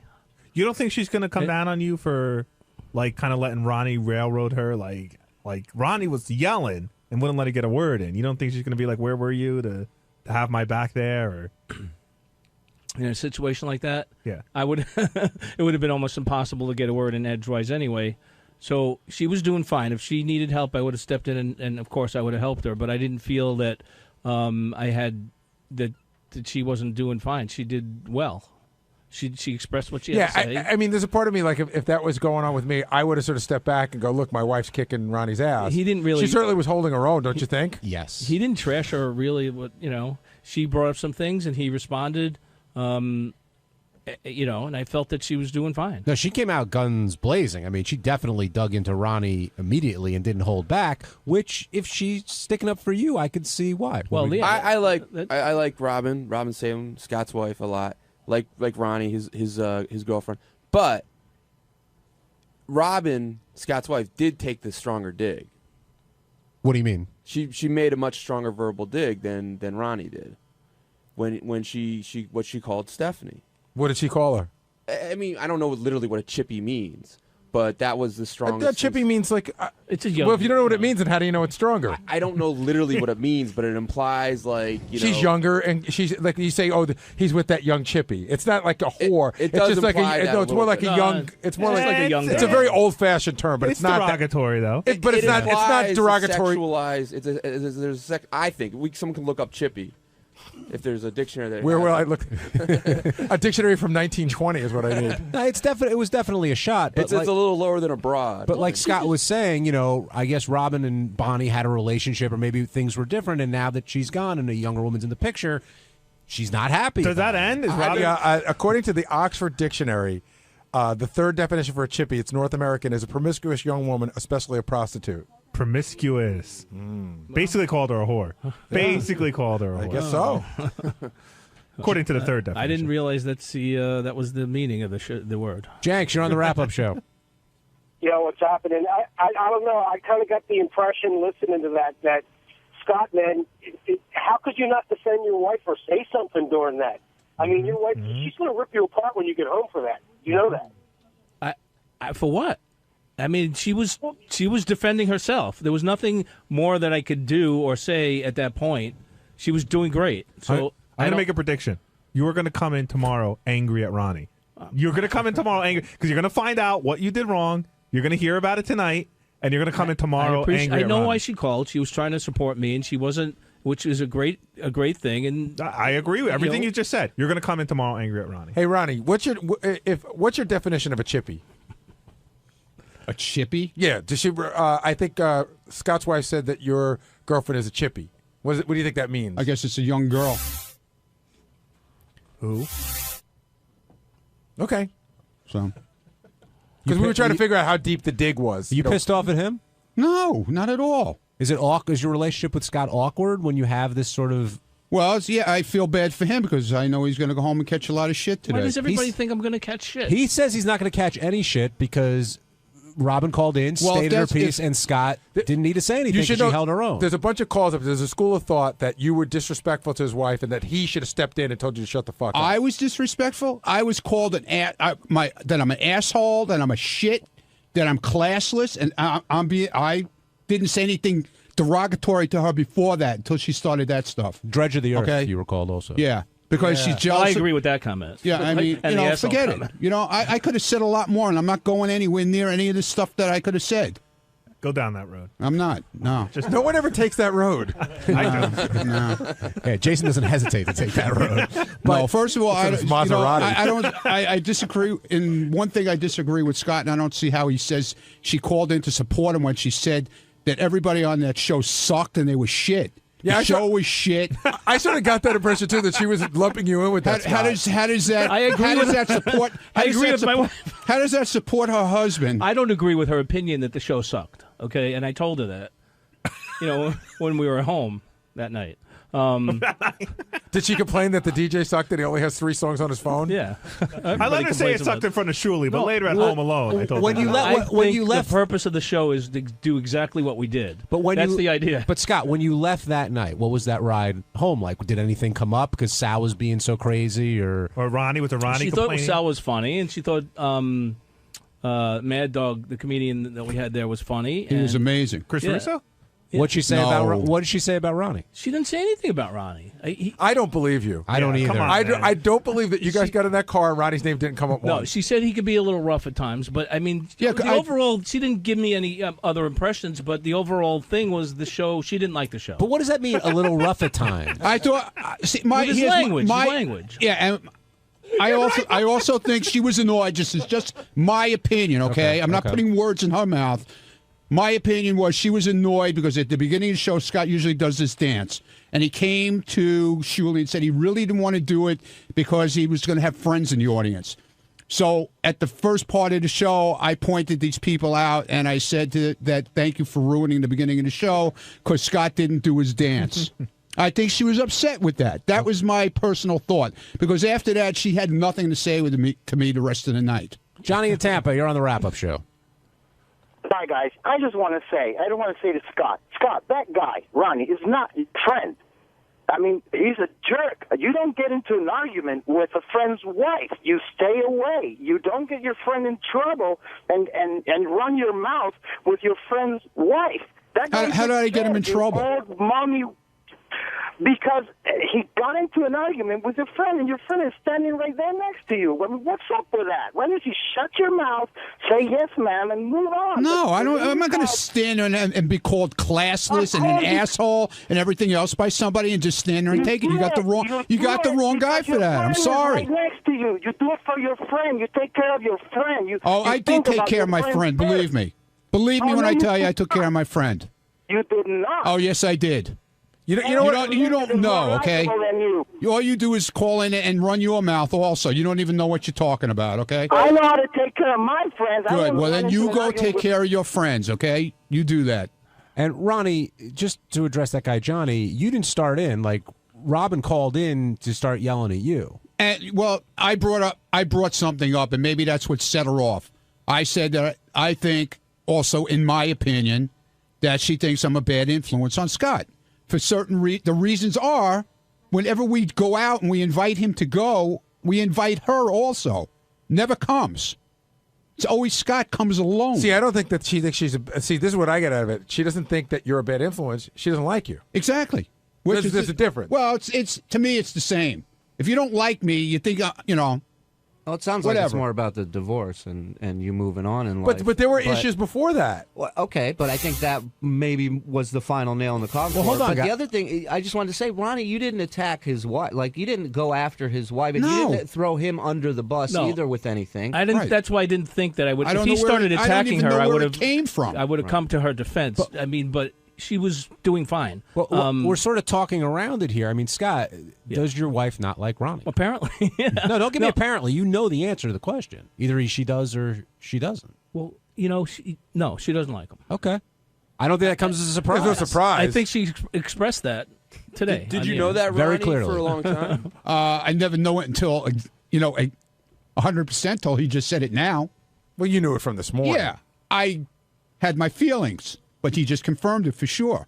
Obviously, I've been talked about that she doesn't like me. Obviously, because I got divorced and I moved on with some, younger girl, Chippy, which is like never heard of in this society. Scott, did she not? Yeah, I think we're gonna ask the same question. Did Chief have these feelings for Ronnie before the divorce happened? Like, did she always think he was a bad influence? No, not at all.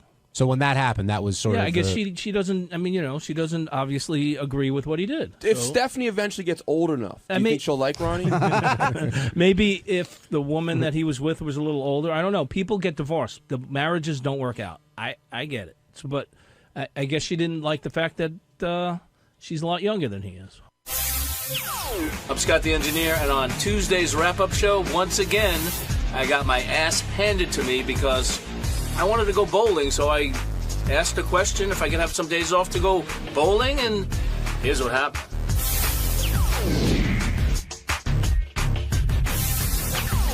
We should start off with Scott Salem's quest to bowl, and I know we had a lot of Scott on the wrap-up show yesterday, and we're going to have a lot of Scott on today, simply because he's in the crosshairs, and it was sort of the perfect storm today because Scott, I would imagine, was fired up about what happened yesterday, and the news broke the story that he had emailed Howard about there was a new PBA event and he wanted to go, and Howard had gotten an email. But that was at the tail end of this. What I heard, and Gary, you can correct me if I'm wrong, is Scott had talked to Doug Goodstein, yourself, Tim Sabian, everybody who basically said no to him, yet he persisted until he got a message from Howard, which basically said no. Now, Scott's argument, and I see him running down the hall now, I wonder if he's going to be as fired up as he was in the studio. Scott's argument is a simple one, which is, and Scott, correct me if I'm wrong, no one said no. People didn't answer. People said maybe, or we got to talk to this guy, we got to talk, but nobody came out and said, no, Scott, you cannot do this. Well, today was the classic example of be careful what you wish for, because what I do know is that Scott was talking to a lot of people, and I think it would be fair to say Scott was trying to flush us out on the air. My understanding was he was trying to generate a news story that would get this to come out on the air. I think the hope was that it would come out on the air and he would get to go. Were you lobbying the news, Scott? Be honest. No, I asked about it. I asked Brad last week. I said, I know Shuley did the story. Are you going to bring that up on the air? I asked him. I didn't push. I asked him.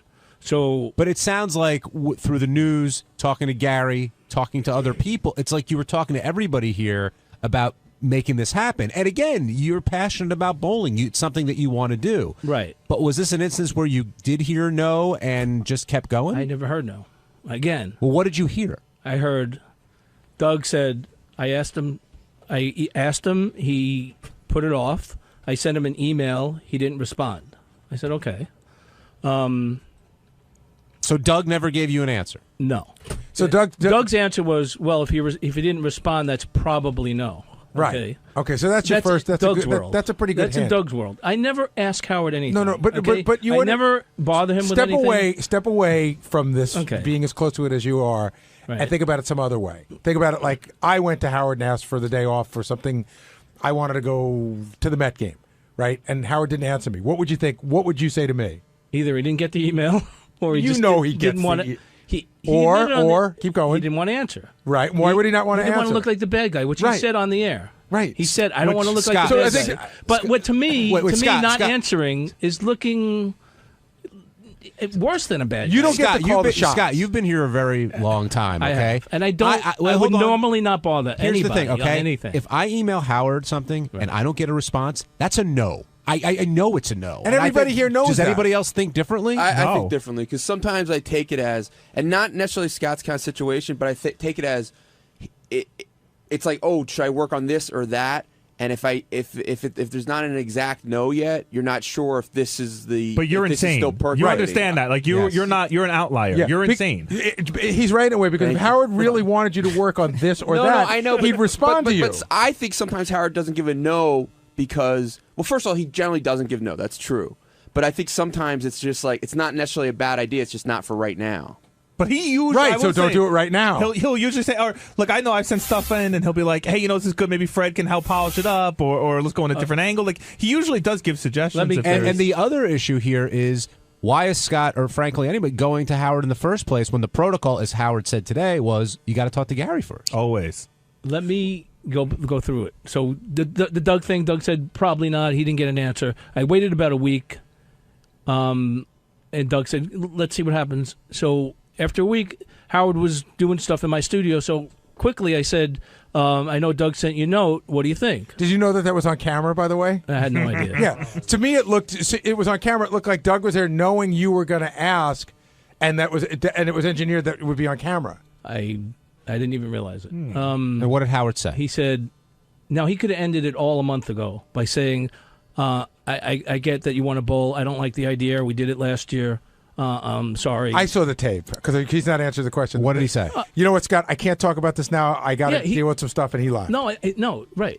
That's what he said. I said he could have ended it by saying what I just said, but he said, you know what? I'm going to go in the back. I'm tired. He avoided you. Scott, this is Fitzsimmons logic you're using. I was going to say, yes. Of course he avoided me. And I didn't appreciate that. Didn't you think that Greg Fitzsimmons sounded like an idiot when he went through his whole thing with the book and Howard? I mean, didn't you think so? As an objective observer? But Greg doesn't work for him for 26 years. Because you sound exactly like him right now. But Greg doesn't work for him for 26 years. All right, so this is like maybe the first request in all that time that I've made like All right, this. so Howard avoids the question, what's your next move? He said, let me talk to Tim and Gary. So now you're waiting on Howard So to I waited get back again. to you? I can give you a little bit of background on this, by the way. I give you a tiny bit of background. Scott came to me to ask me about it, and I put Scott off. Right. I he knew. said, hold on. Let me finish it. Go ahead. I knew the answer was no. Tim, for some bizarre reason, I said, Tim, did you talk to Scott yet? Because he came to me. And Tim's like, yeah, well, we have to discuss it. I had to remind Tim that we had discussed it. So Tim was a little slow getting the answer. And I could have said something to Scott, but it was actually, it's Tim's place to say it. Like, I didn't want to cut Tim's legs out. Tim is the one who should be having the discussion with him. And then when I heard Tim this morning, when I was talking to Tim, and Tim said, I said, Tim, what did you say to him? And he goes, not a good idea. I told him no. I go, well, did you tell him no, or did you tell him it's not a good idea? And while I don't think that Scott should misinterpret it any other way, not a good idea is no, I don't know why Tim didn't just say the answer's no. Right. So Tim didn't say no to you, but he did say, he said, let me advise you as a friend. So but even you said today. But even you said you're not his friend today. Well, I'm not his friend, but what does that mean? I mean, does it?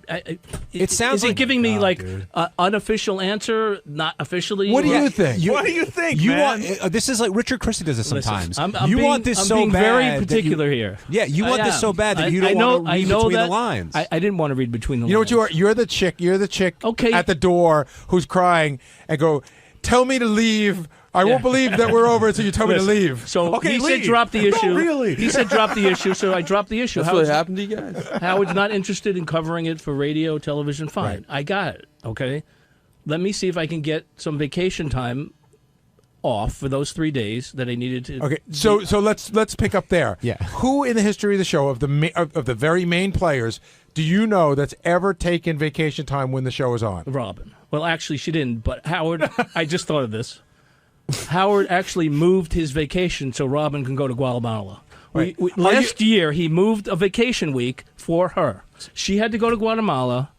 I got it. You know that. So you think that you asked me a question and I gave you an answer. I didn't expect him to move the week. No. But then why'd you bring it up? Well, you answered. You asked me a question. Okay. Who should Howard have moved the week? I didn't know. He shouldn't move. Okay. Well, so then actually, okay. Let him move the week. No. So we got that. So let's say Howard said yes to that. You don't have an issue taking 3 personal days or 2. I don't know how many days vacation during a week that we're on live. You have no problem with that. Well, someone And using do you your think office, about you're bored. do you think about the message it sends in terms of you needing to be here? So one time I was out for a medical issue for a few days. Which Right. absolutely, that's what fine. personal days. Last year he sent me to Vegas, so I was out for 4 days Right. for that. So obviously someone did fill in for me those 2 times. I just made a request. I didn't think making a request was such a horrible thing. It wasn't. The request isn't a horrible thing. They're not taking no the first 5 times. You got a mostly an 85 to 90% so no, and not hearing what you want to hear. That's where it I gets see weird. him in a minority here, but I just thought that I wanted to go. Okay, No, that we got. That's I fine. got that you wanted to go, and you were being what you were was being very. You started to become passive aggressive about it. Like you got to tell me no. When everybody tried to tell you no in a way that wouldn't hurt your feelings, that wouldn't make you feel bad, that wouldn't be dicky, and then it all came to this today, which nobody really wanted it to come to, but you. And you stormed in there. There was Angry Scott who walked in there today, yelling at Howard, telling him who. I mean, you were putting Howard in his place. So the thing started 5 or 6 weeks ago when I first was approached, and I asked the question, and the answer, if I would have gotten 5 or 6 weeks ago, that would have been the end of it. But most people, but Over. everybody but Done. you thought you did have the answer. Well, no, I didn't get an answer. You got an answer. Tim, you just didn't hear it. Tim, were you giving Scott friendly advice, or were you politely telling him no, drop it, move on? I was politely telling him to drop it and move on. And because the thing is that we have a modified schedule now, and we all need to be here. Period. End of story. And I told him the time that I was in Minnesota when I came late because of my father, and Howard was giving me shit for that. But it's right. I mean, right is right. We're here to work, and, I get and the it. show is on. When the show is on, he needs us here I made a to support request the show. I thought wasn't unreasonable. Nobody's saying that. I We're got saying an that you answer got today. No, you got an answer 5 weeks ago. I didn't get an answer from But Doug and from a Tim. non-answer is no answer in my world. But you Okay. eventually did get the answer of no, they don't want Howard TV covering it, because you said you came to this conclusion somehow, right? Well, so drop once you the got bowling issue. once you got drop the bowling issue for the TV and but then, radio, which I did. And then you continued to try when to. you're told to drop the bowling issue, and then a day later you put in for vacation to go bowling, you're not dropping the bowling. You're dropping the TV angle of it, trying to get a Well, free trip, but you haven't I'm not dropped trying the to bowling get a free angle. trip. That has nothing to do with. I get that. Sorry. But do you recognize that you want this so bad that you may not be thinking clearly, because you do want it bad. I Of course understand I that. do. And Of course I do. And I'm still disappointed, but I understand that. Yeah, they want me here. They need me here. And but it seemed like in a Sal sort of way, it took Howard to come on in the air, say, what the hell are you emailing me for? I am saying no. Doug's in the room. Gary's in the room. You talked about okay, Tim. I needed to be hit over the head with a hammer. Did you really, though? Well, no. I 99% knew the answer was no, obviously, but I gave it another shot, thinking maybe I could change his mind. Maybe, he's like, all right, for this. So you did hear no then, because you're trying to change his mind. Well, I didn't hear.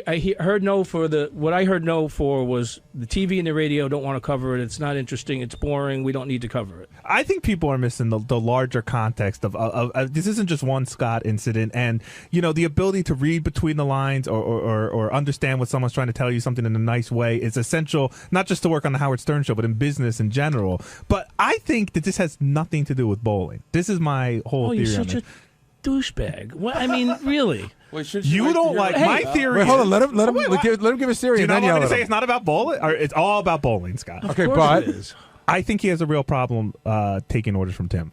I've seen it. I know that Scott got upset. He wanted to hire somebody one time, and Tim said no, and he fucking flipped out about it in a very real and scary, loud way. I know one time Tim asked Scott for, if he had any ideas how to upgrade his studio. Scott gave him some. I know Tim took some of the ideas and didn't take some of the other ideas, and I know Scott flipped out about that. Why do you ask me my advice if you're not going to take all my... I think the real issue is between Tim and Scott and has nothing to do with bowling. Well, I think, my opinion is that there's some underlying issue with Scott that he feels a victim and always a victim. And there are certain things that go on in our area that, there are processes in place and things take time, like equipment needs to be approved. But Scott, instead of asking, would rather blow up and pop off than find out what the real answers are. But there's some underlying issues that I think you feel victimized all the time. I really do. You're a good guy. I like you, and I try to work with you and try to, develop a relationship with you. When I hear that, I'm not your friend, when I'm not here to be friends, but No. I'd like to get along with people that I work with. But I think you like to put yourself in a victim state. So that's my opinion. Okay, well, That's fine. That's your opinion. Getting back to what Jason said, of course, it's a thrill to bowl with professional bowlers. If you had some passion, or if Gary was given an opportunity to play in a real baseball game with the Mets. I was saying my thing was like I got to go on tour with Bruce Springsteen.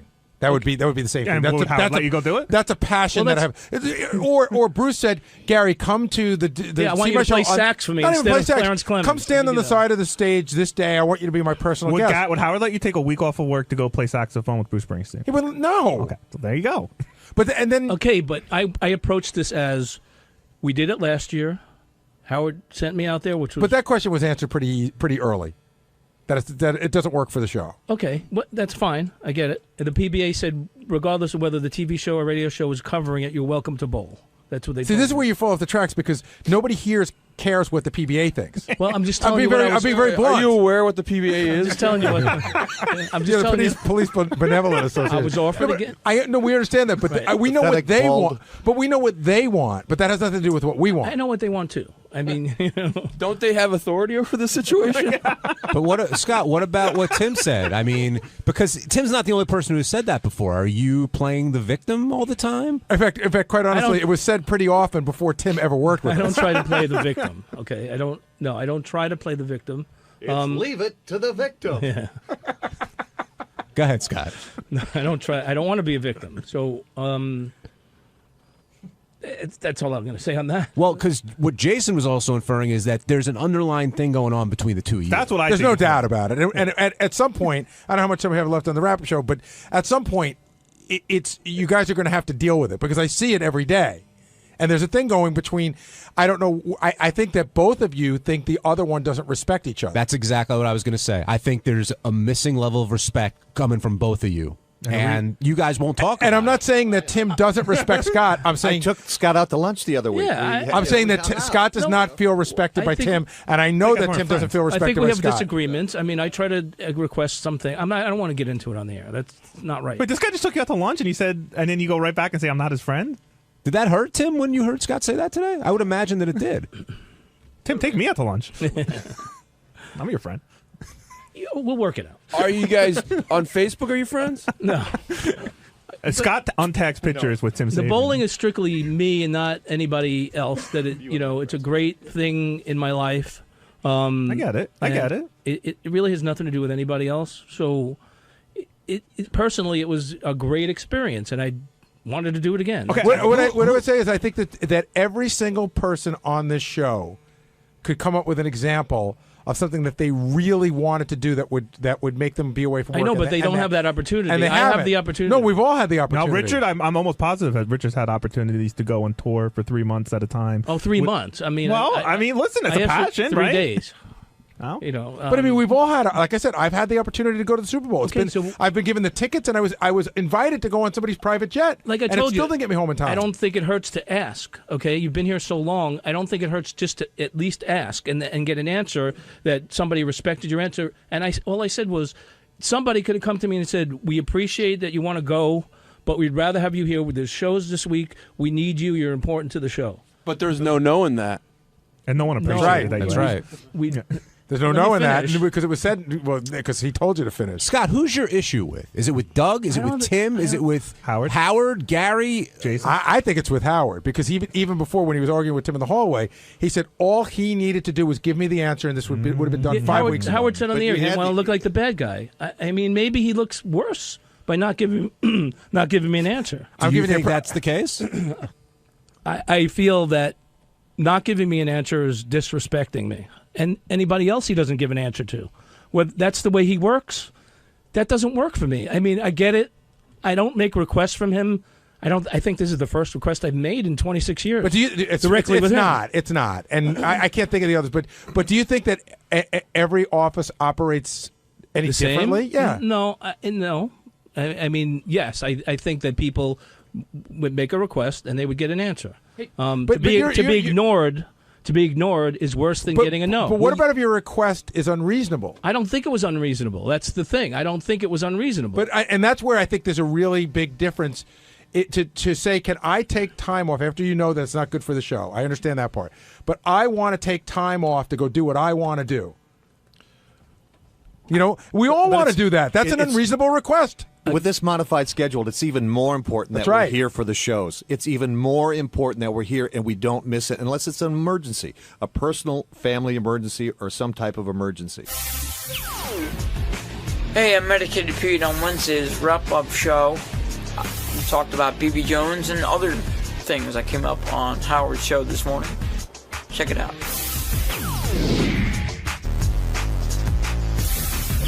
I do want to start with B.B. Jones and what happened with her. And Gary, I think not a lot, but a few porn stars come in here and they'll say, oh, they'll bang anybody, they'll do this, they'll do that. I guess Tabitha was certainly one who put her money where her mouth was. But with B.B. Jones, she is willing to bang anyone, anywhere, anytime, unprotected, and that makes her a little tiny bit less attractive to me. But she's really a very pretty girl. But to some people, it makes her even more attractive.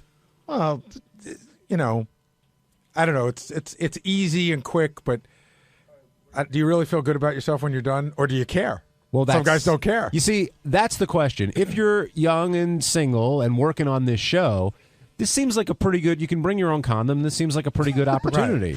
Yet, Ganji, JD, Benji all said no, and I want to know why. Howard didn't understand. I sort of got where they were coming from, and I never really had to deal with this back in the day.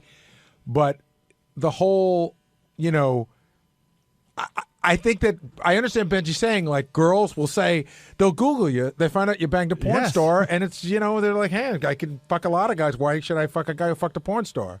So again, the other thing is, too, we're like deep in the porn star world. We're not in porn, but we know a lot of porn stars, and, you know, there's some women and guys who've never met porn stars, and they think it's a really dirty business, and I'm just saying it's a perception of other people. So I think I sort of get, like, I really understand Ganji saying that girls have Googled him and found out he fucked Kendra Jade. Yeah, that's a turn off. Your checkered past really has done some damage, it seems. So, just a prime example, the last girl I was dating, the first thing she brought up on our first date was that she Googled me and saw that I slept with this porn star. And what did you? How do you she deal with that? She wanted to know about it, and I'm like, so what do you say? I was like, oh yeah, it was a really, really long time ago. It wasn't that major, and I do the whole, oh, she wasn't a porn star at that point. She was only a stripper, which made me feel like in my mind that makes it so much better. Right, it was a year after strippers. me that her and her stepmother banged Jerry Springer and taped it. Really? Right. Did anyone ever bring that up? No, because they don't ever make that connection. But all it does is you see like Kendra,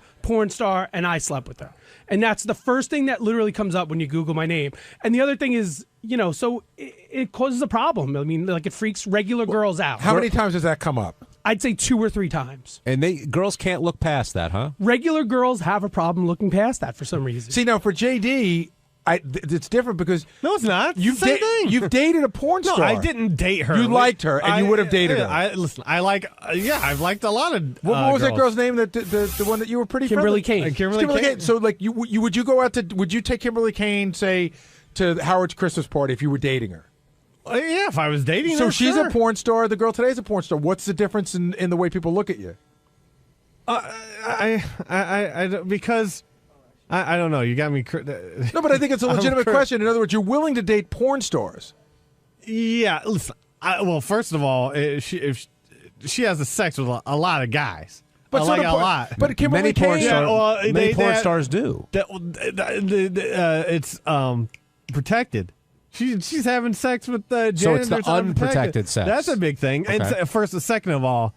I don't think she's interested in me. Otherwise, she would have gotten back to me when I tried to contact her. No. I didn't try and contact her like once and never again. I tried to call her a couple times. I texted her. I think you played that all wrong. I don't think she's really interested in anybody. I think you have to call her, remind her that you want to have sex with her, you want to talk dirty to her. I think you have to work it. I think she's putting it out to everybody. She forgets who she talks to. Wait, JD, what did you do? Like, how did you try and get in touch with her? I called her. And then what'd you say? I One can't time? remember. I left a message. And so did you expect her to call you back and go, hey, JD, let's rock out with your cock out? She left me a voicemail wanting phone sex. Well, yeah. Right.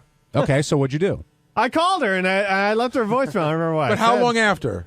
Probably that in the next morning. But you didn't try as soon as after I got home from work. You didn't try to text her or follow up besides that? Yes, I did. Well, what did you do? How many times did you text her? Like a few, but you know, if you don't get a response each time, you know, what are you gonna do? So at what point did you give up? I don't know, like a month or so. But how many times would you say you tried either voicemail or text? How many times? Like 5 times, maybe. So so if you had gotten a hold of her that night and did a little phone sex, do you think you would have made the next move into actually meeting up with her? Sure, probably. Maybe. Yeah. Benji, you weren't here, but the question is, you 3 guys, you're single. Like, why not go for BB? When Marianne from Brooklyn called and said, "No, how can you say it's a stigma?" It's not a stigma to me, but it's a stigma to how other women. Why do you care? Look at it Because you don't usually seem to care about those things.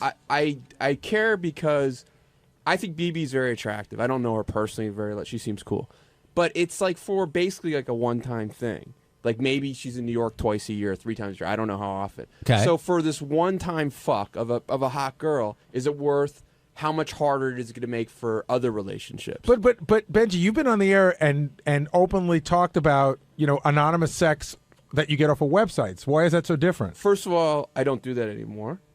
I don't bring it up anymore, and I don't do it anymore. First of all, but second of all, it is different when it becomes a very tangible, real thing. Oh, sorry, when it becomes a very tangible, real thing with a person that people know who it is. Right.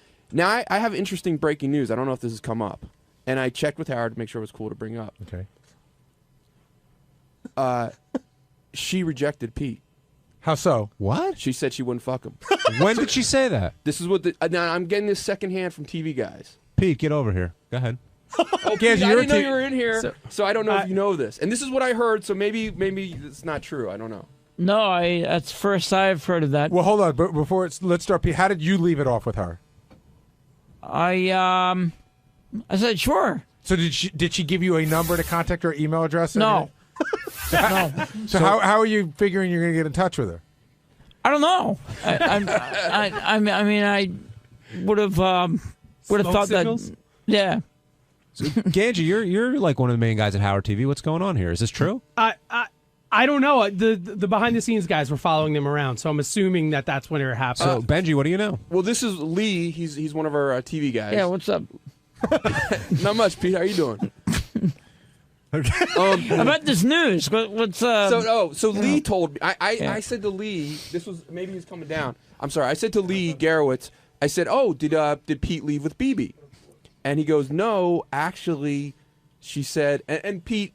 Just say it. That she didn't want to. She wasn't interested in having sex with Pete. Now I don't know if she just said just Pete specifically or anyone here, or I don't know how that goes. And I saw Howard on the way out because I wanted to check with him to make sure it was cool to bring up, and he said it's cool. So, but I didn't get that firsthand. I mean, she clearly agreed on the air. I mean, after Pete serenaded her, and she was all up for it. Doug, do you know what's going on here? Yes. She is claiming the Can't hear you. How's that mic? Oh, the thing on my face? The open sore is the problem. Not his What is that, by the way, Pete? We were sort of talking about that. I don't There's an actually open know sore what on it your is. face. I went to the doctor yesterday and had it checked out. And he said what? I got some antibiotics. So what did he say? It was just like some sort of pimple that I squeezed and just pussed all over. And so that might be the reason why. Pete. Do you think the open sore is an excuse? No, I don't know. I will tell you that we looked at it before, and Pete, don't take this the wrong way. He does sort of look like an AIDS patient. You know what I mean? With that big sore. I'm serious. How does he take that the right way, Gary? A handsome AIDS patient, though. No, so she doesn't know you the way we know you.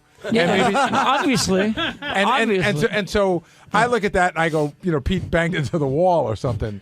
But maybe it's a little scary to her. But this is a woman who doesn't mind unprotected sex. We finally found that. Yeah, Bibby so that's kind of weird. Bibby has a line, and Pete is that line. He's the Mendoza line. Yeah. So if Ganji has this sore, or Benji has this sore, let's say, do you think it would have prevented this from happening? That's pop a pimple real quick. No, that's a very good question. I don't know.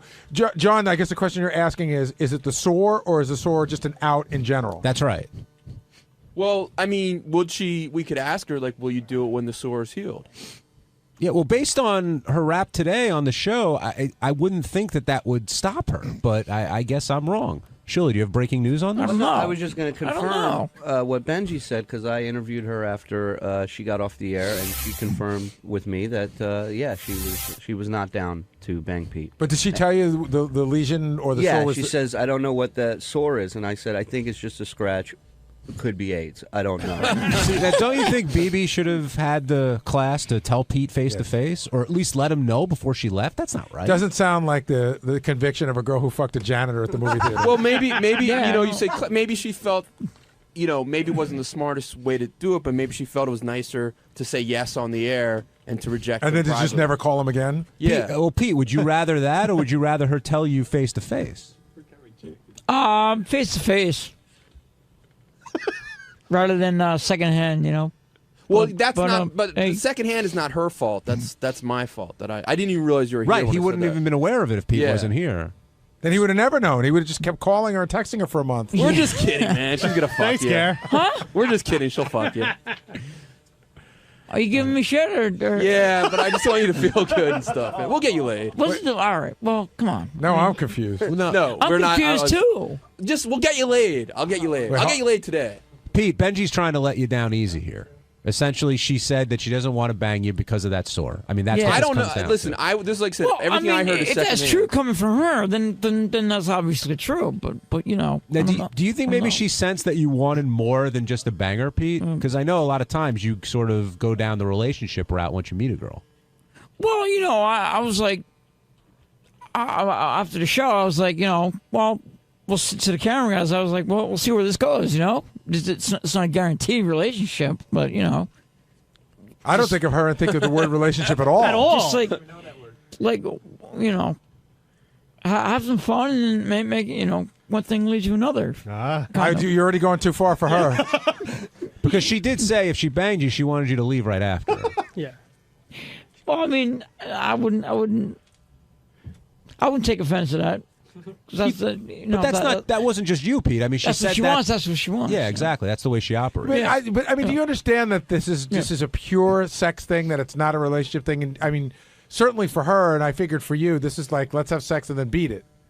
Do you understand that, or do you think that it could be more? No, I totally understand that it would be just, you know, Because you just 2 seconds ago said, "Let's see where it goes." just let's fuck and then but you know, conversation can you know, if You've already gone too far. Yeah. But I She doesn't want to have a conversation. Who knows? But I you don't know if this is Pete's fantasy at all. Like to me, a girl like that, know. a little bit of fantasy would be you'd be so fucking good and so blow her away that she'd like, fuck, I gotta fuck this guy. Yeah, see, I've never had that fantasy. I don't think I could be that good.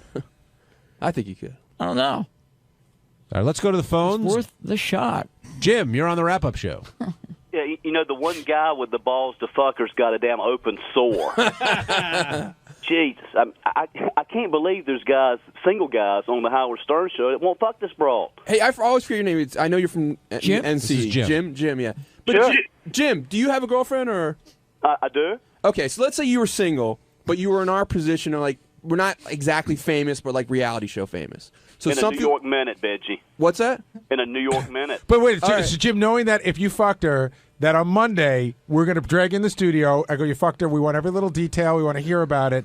So now everybody that listens to the show will know that you had sex with this porn star who sleeps with a lot of people, and a lot of them unprotected. That's cool for you? Well, it brings notoriety to yourself, and it's something for the show. When you're working for the show, you've got to do that kind of thing. Look at her. You don't have to She's do it. Yeah, exactly.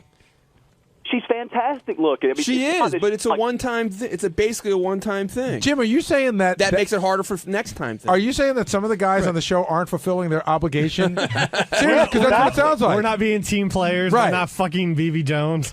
Yeah, I mean, Gary, you and Howard should actually make it a stipulation that somebody. Someone's got to get fired. She's going to be there in Flushing, New York. She's going to be there all weekend. All right, I'll do it.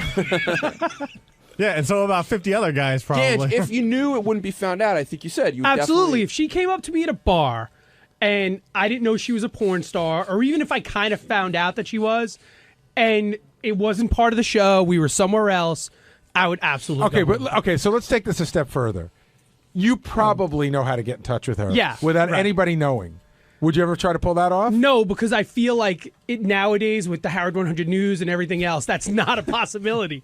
Back in the old days, absolutely. Things can be kept quiet. Nowadays, no. I did try contacting her without anyone knowing, and she didn't just contact me back. Right. Can I ask JD a question? Oh, God. JD, would you be more into her if she was only into you? Like, does it bother you that she was like, she would have slept with Benji? She was somewhat into me, period. I don't believe that she was into me. And I believe her saying she wanted me to fuck me or whatever was her. She didn't mean it. But if you thought she did, and she wasn't interested in Benji and me and 50 other guys, but only you, would you go through with it? Maybe. I'm taught. Yeah. So you maybe. don't like when they don't show you the only the attention. If she shows attention to anybody else, you don't like that. Attention like that, it's a little weird. I'll fuck. Yeah. Pete, same question. Something like that. I don't know. Yo. Same question. What's up? Do me a favor, just repeat the question. No problem. Yeah. Would you? I have a feeling that's not the first time in his life he said that. JD is saying that it makes a difference. Like someone asked, well, why would you go out with Ashley Dupree, who was a known escort, who knows what she did was a before. former escort at the time, by the way. A known escort, and who knows what she did at the time, versus someone like BB, who's just, admits to what she's doing. Is there a distinction between the two for you? Yeah, somebody that doesn't admit it, I'll be more inclined to probably go out with, whereas someone who openly admits it, that would be a little, I don't know, I'd be a little skeevy towards that, Well, let's say you got together. I mean, the SOAR thing didn't happen, and you got together with BB. Would it bother you, like, if she went on to the next guy, like she talked about today, she bangs a janitor, she bangs somebody she's in an elevator. Would you feel, like, protective of her because you had been with her at that point? Would I feel protective? Would it bother you if she went to, like, the next guy? If she ran into Ganji and say, hey, let's go bang, and she's just coming off of, being with you? Sort of, kind of, in a kind of a weird way, yeah. I'd be concerning. Somewhat. I mean, yeah. What's the question you just answered? What was the question again? Benji, I can imagine you can relate to what Pete's saying. Listen, she is physically beautiful. I want to fuck her. I want to possess her. So I get that. Yeah, you want to be the one. It's the same thing. Like, look, we could easily, I don't know how much. We could take $50. We could take a couple $100 and go pretty much fuck any girl we want of a certain caliber, a prostitute. But it's not hot because it's like you're paying for it. And there's something about this, a little bit in a similar category. If there's nothing special about you, if you're no different than like anyone else, right? It's not as hot. Right. I'll agree with that. Thanks.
Rosie O'Donnell's on the phone. Well, first of all, Rosie, congratulations. You got an excellent write-up in the Post today about your new show. They're saying it's a breath of fresh air, the blah, blah, blah, blah, blah, going on and on, raving. Hollywood Reporter, excellent review. They say the show is not sterile, that things are being mixed up, that you never know what you're going to get. Well, that's always good. You're getting hit reviews.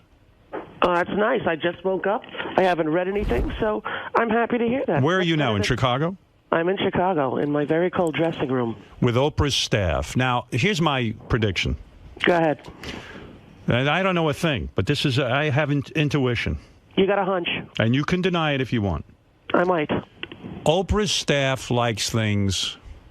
Is it Oprah's staff? Yes. Rosie was given Oprah's staff. Listen, it's a very successful staff. Okay. But they like doing things where everything is very packaged, very produced.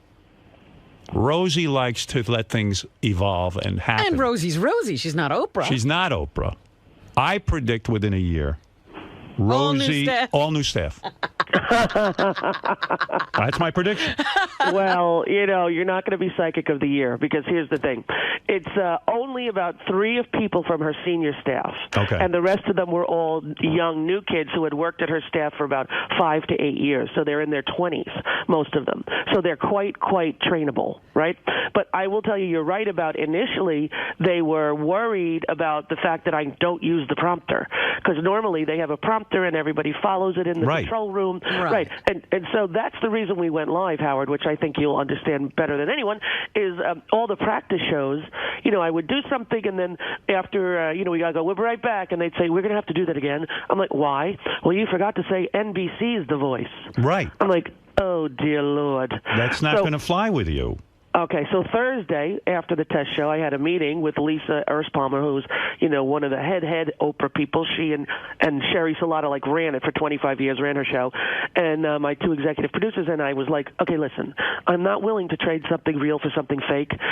Just because something's real and has a little few flaws in it does not make it less valuable than something that's perfect and sterile and ridiculous. Right. And they're like, well, how could we fix that? I said, we could go live.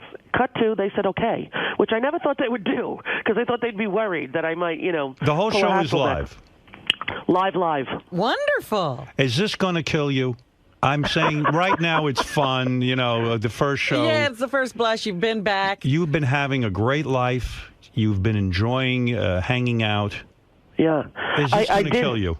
I pray to God it's not going to kill me, but I was hanging out for 10 years, Howard. So what? That's a lot. 10 years, man, of doing nothing. You tried. It's not easy. You were going stir crazy. Listen, my kids were raised. They were all in school. My youngest is going to be 9 years old, and I didn't have anything to do. I can't keep up with you. You baffle me. Why? Because Rosie and I never had a private conversation, really. I mean, not where we've threatened to get together for dinner, but there's always there's always a complication. Oh dear. But she's hard to schedule with. Yeah, she is hard to schedule with. She is. She's difficult. But yeah. You fascinate me. I so do. When I came into your life, you had met you had a new girlfriend.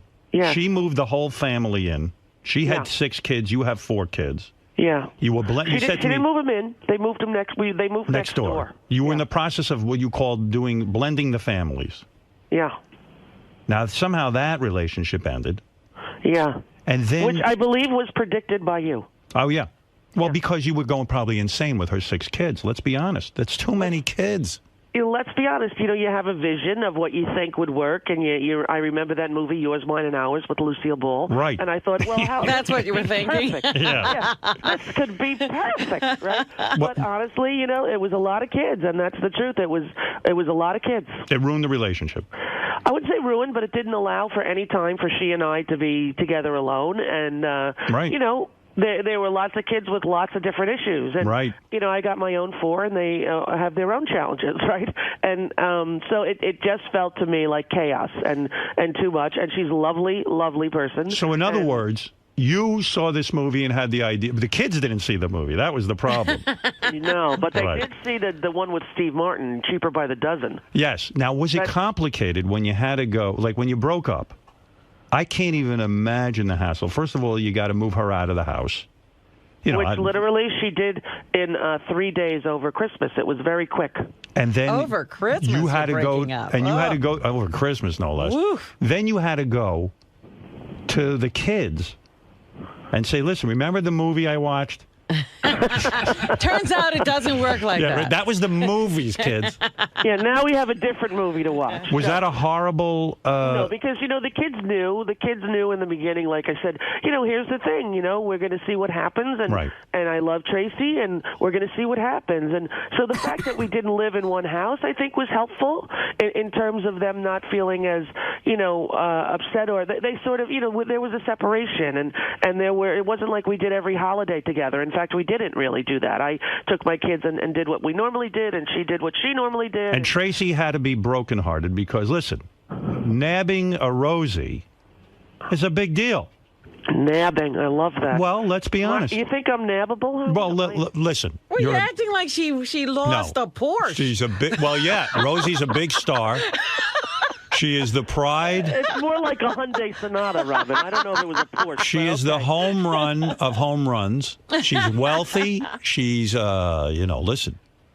She's everything she's a woman. She's also a good person. Yeah, right. So, when you broke up with her, it had to be, the worst. Well, just so you know, it was not. It was. She made the decision. It wasn't. She said, "This is not going to work for me, and I'm going to go." Well, in other words, you acted so miserable.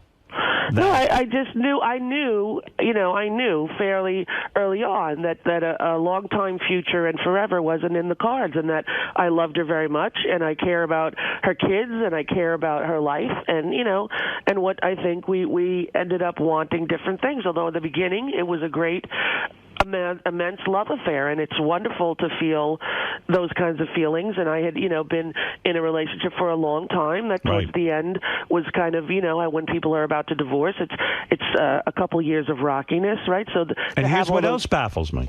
What's that? Okay, so this whole moving to Chicago thing, I don't get. Now, Parker is in military school, so he's covered. And loves it. Can you believe this? Military I cannot believe it, truthfully. He's been asking since he was 8. Wow. And I was... Wow. Yeah. Obsessed with everything, like can tell you everything General Patton ever did, could tell you who was in what war, what countries, and why. And do you think he'll become a military guy? That's what he's always wanted. And, and I was really concerned, to tell you the truth. He's 16. When I left my show, I kept him in first grade twice because I wanted him to sort of, relearn and have focus, and I wasn't home during my, the show. So he did first grade twice. So he's older than most of the kids in 10th grade. He's 16. Most of them are 15. Right. And when bin Laden was killed, he was awake. We were in my room, and I really was panicked that something huge was going to happen. Like they dropped the nuclear bomb, because the president doesn't give a press conference on a Sunday night. Right. And they announced that he's dead, and my son goes, "Oh shit!" And I go, "What, honey?" He goes, "I wanted a shot at him, Mom." And he was This dead is some serious. kid. This is some kid. Dead Now, serious. Here you are, a peacenik, right? You are someone. Totally. And this kid is rebelling by becoming a military guy. Well, that's what I said. I said, how do you piss off your left-wing, liberal, pacifist, lesbian mother? You join the military, I'm and like, you don't were the you type- want to stay home and get drunk and have crazy sex with Right. your parents? He's like, yeah, I'm going to do that as well, Mom, but I first want to serve my nation. I'm like, okay, baby. Wow. Doesn't this blow your mind in the sense that you were the type of mother, from what I could understand, that was up this kid's ass? I mean, he couldn't make a move without you. And Yeah, then I'm madly in love with him. And all of a sudden now, he's moving out of the house He's at gone. 16. He's gone. Yeah, it wasn't really all of a sudden. He's seen every movie about military school and stuff, and he saw TAPS, so I'm partially blaming Tom Cruise. But he saw TAPS, and he was like, Mom, I want to go to that school. Is he into guns? Excuse me? Is he into guns? Well, he'll tell you every caliber. He's never shot a gun. We don't have a gun in the house. But he knows, like when we're watching a show, he'll go, "Oh, Mom, that's a 15-millimeter CC from a Nighthawk Fire Ranger." He knows everything. Is he into hand-to-hand combat? Does he take karate and all that? No, but he's into football and athletics, and he's Right. He's very sort of cut, and he's like he looks like he belongs in, like when I saw him in his uniform, they had the graduation from the plebe to the cadet, and I was up there 2 weekends ago, and I was stunned. And here he is, like 6'1". He lost 20 pounds there. He's fit. He's cut, and he's so happy. Wow. everywhere we went, like I took him out to dinner to celebrate, and we're at some steakhouse up in Valley Forge, and people in the waiting, to get a seat said to him, "Thank you for your service," because he looks like he's in the Navy. Right. Wow. And wow. He goes, "Thank you, ma'am. I'm still a cadet, but I will pass on that to the men in the arms." He would say the whole thing, Wow. He called me ma'am once, Howard, and I almost had like an aneurysm. You're kidding. I'm like, honey, you do not ma'am me ever. This It sounds is like disrespectful to ma'am your mother. You're not kidding. This sounds like remember that show with Michael J. Fox? He was like a Republican, but his parents were hippies. Oh, he's not a Republican. No, but In fact, I'm saying he comes from this piece. You personally were upset that they killed Bin Laden because you felt he deserved a trial. Opposed to war. You wanted a trial for him. Yeah, I wanted to know if it was legal in the nation, that we live to do this, right? Right. I questioned whether or not it was legal. Is it legal to do that? Right.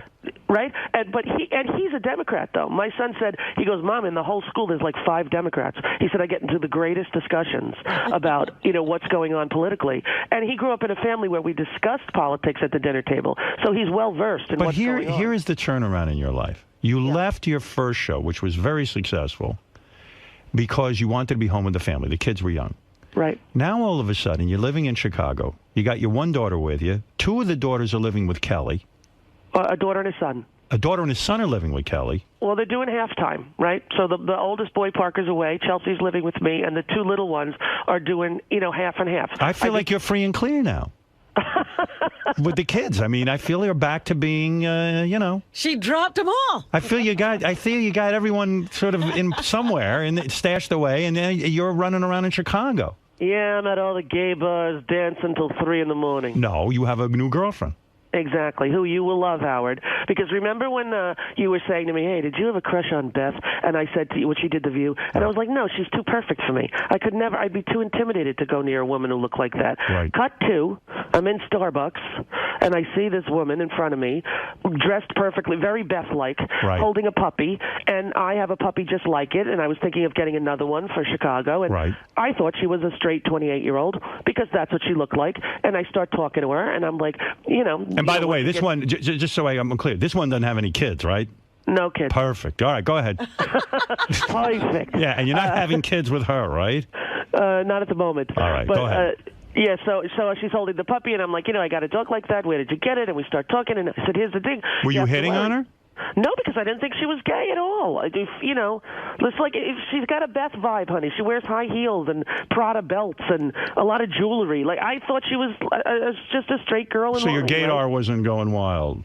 Honey, not only was it not going wild, it didn't even register a possible blip. But but why did you start talking to her? Because she was beautiful? No, because of the dog. Exactly, because of the dog. But listen, Rosie sees 50 people a day with dogs. She tells them to fuck off. Why did this one she's all of a sudden talking to? I'll tell you why, because I have a 4-pound Chihuahua, and she was holding a 3-pound Pomeranian. Right. And I wanted to know if it was full grown because, I can't bring the big dogs back and forth.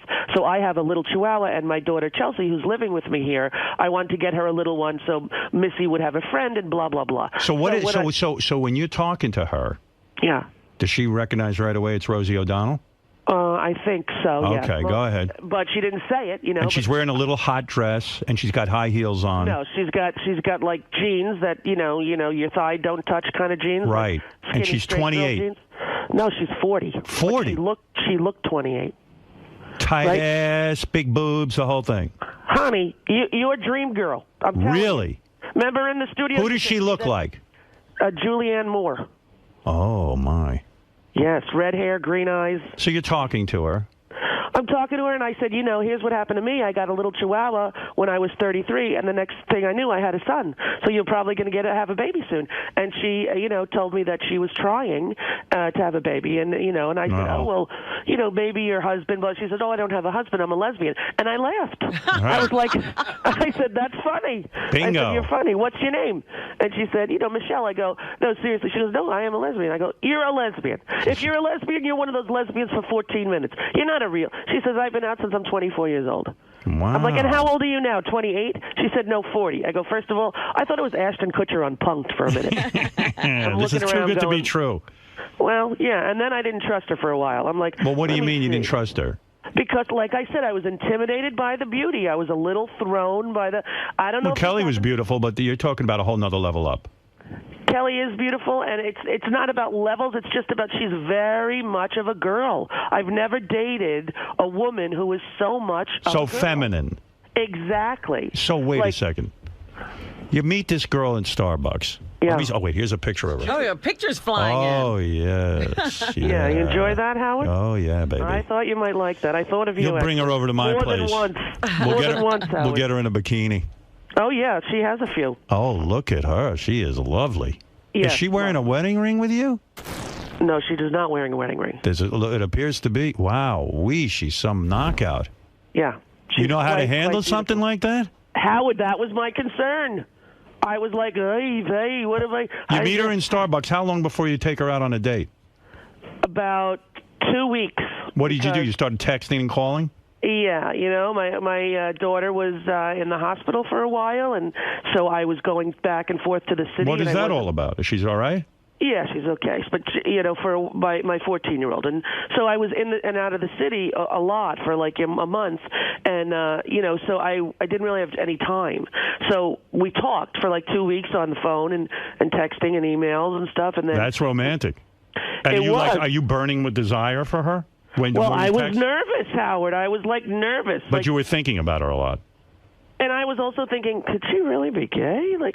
But then as we were talking about, her life and her relationships, and I was like very... You found yourself fantasizing about her? Yes. Alone in bed? You touched yourself thinking about her?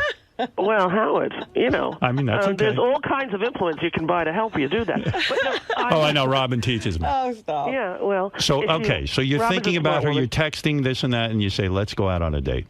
Well, yeah, she said, let's have dinner, Where'd you so take I was her? like, to a sushi restaurant, but in my town, because, I had the kids and we had some stuff going on, so she came up with her puppy. Right. And met three of my children the first day, because what I thought was, if this has any chance to ever be anything, it comes with three kids. Right? It was And clear it was a date, though. You introduced the kids right away. She doesn't fuck around. Oh. Because you know what? Rosie falls in love like in a day. Immediately. Yeah, like she doesn't even like date that much. As soon as she No. meets anybody that she's slightly attracted to, she moves them right in. Well, I went on 4 dates. You'll be proud of me, Howard. Right. And in the last, since I've been divorced, which is like 4 years, Right. I went on 4 dates with people I did not move in with. So I'd like to have a good. round All of right. applause. All for right, that. so there is But- some discriminating.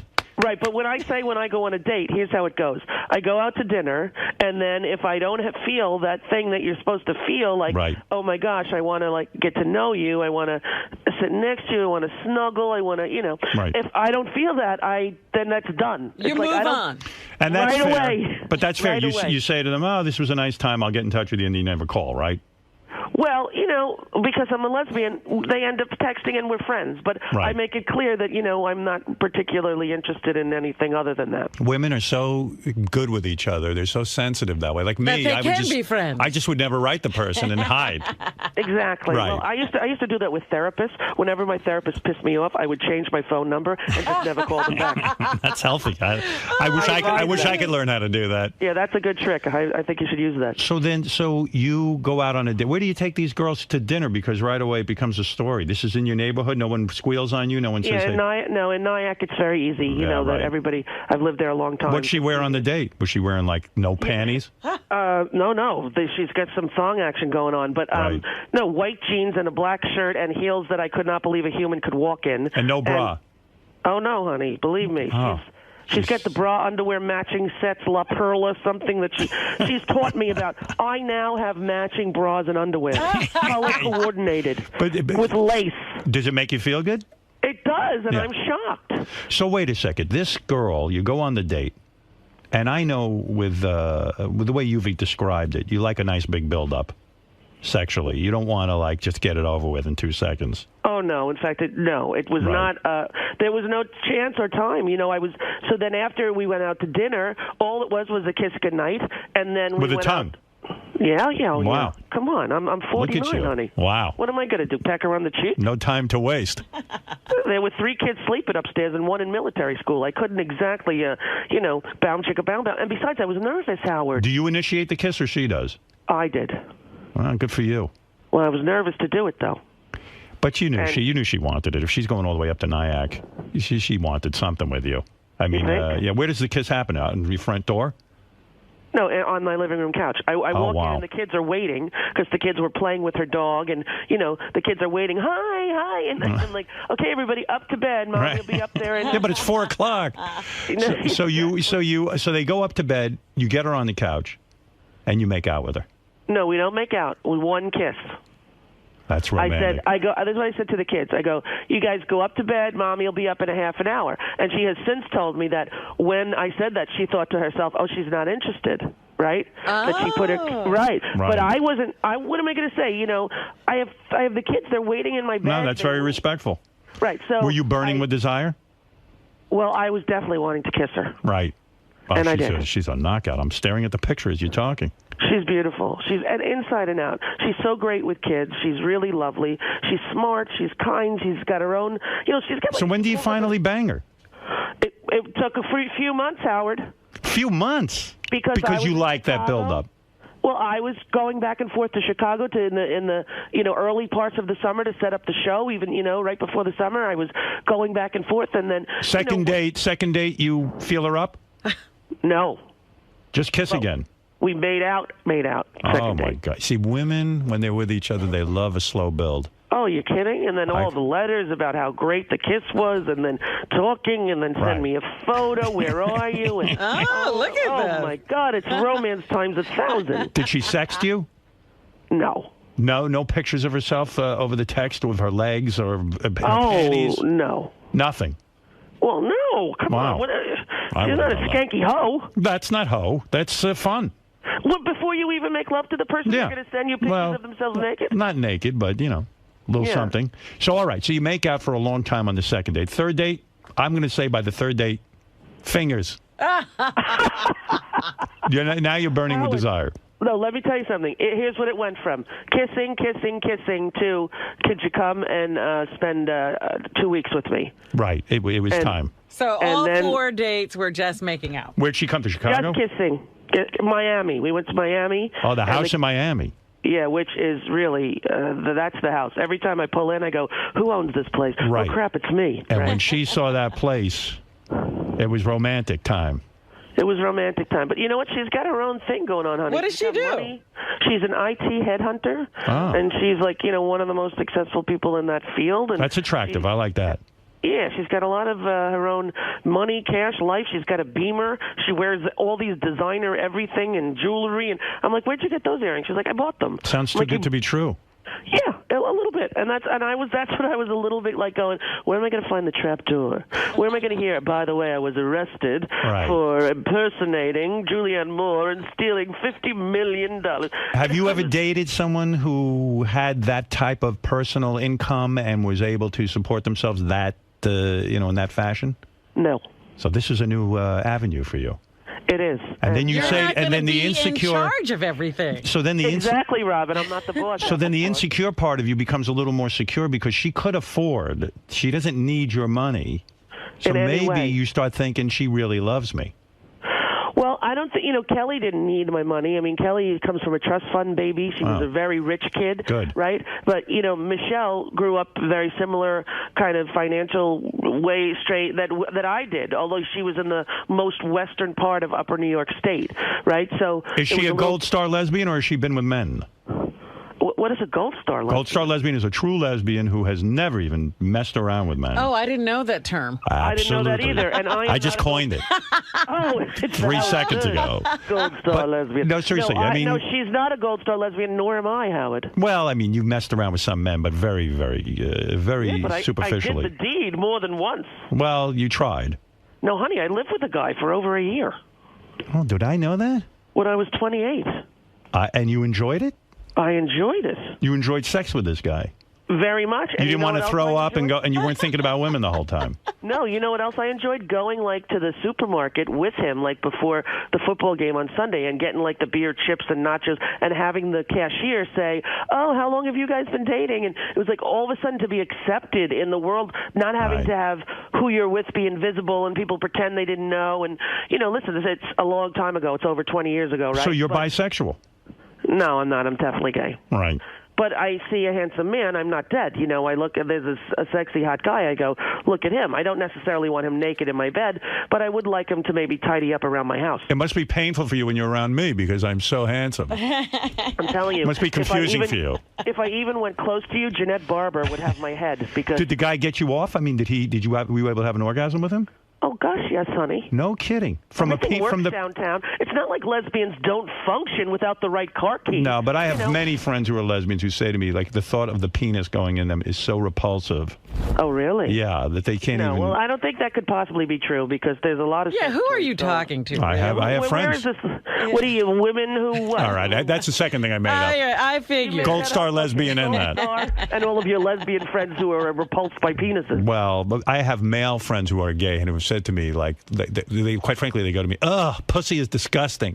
Okay, I have a friend, Dan, and he went for the first time when he was like 30 to a bachelor party at a strip joint, and he was there, and his friend supposedly didn't know he was gay. The woman was on the stage, spread her legs in front of them, and he said loud, and everyone heard, oh my God, it looks like roast beef. Right. Well, I would imagine it would be the same for you. You see a penis, and you're like, ugh, filthy penis. No, not at all. No. So now you get her to Miami. None of the kids are there with you. Honey, all the kids are there. Wow. And she's going to come for 2 weeks and stay with you? Yes. And go in the bedroom with you? Yes. That's a bold move. And here's the best part of her. So we're second night. We're in the bed. The kids. We've put the kids to bed. They're asleep. We're in the bedroom. All of a sudden, knock, knock, knock. Come in, and in comes Vivi. I can't sleep in my room, and I'm thinking, oh dear God. And then in comes Blakey. Mom, if Vivi's going to stay in here. And the hot girlfriend is laying there in lingerie and. Yeah. And you know what she does? She goes, come on, and moves over. Oh, that was a good move on her part. Not only it's innate, it was an innate thing, and I thought to myself, this is so perfect, right? How was the first night of making love? Awkward because I know you're shy. Were you able to get off, or were you so shy that you dried up? I was no, honey. No, Mommy's on bioidenticals, and trust me, downtown Niagara Falls. Because you're on what? Biomedicals? Bioidentical hormones. Beth doesn't have this yet. When she gets to be my age. Is this because of menopause? Yes, honey. And it introduces female hormones and makes you wetter. If you don't it keeps everything working. It makes. Are you on it, Robin? No, I'm fine. No, you're not. You've told me you've had to use KY. Never. I lied. No, you didn't. I did not. She made that up.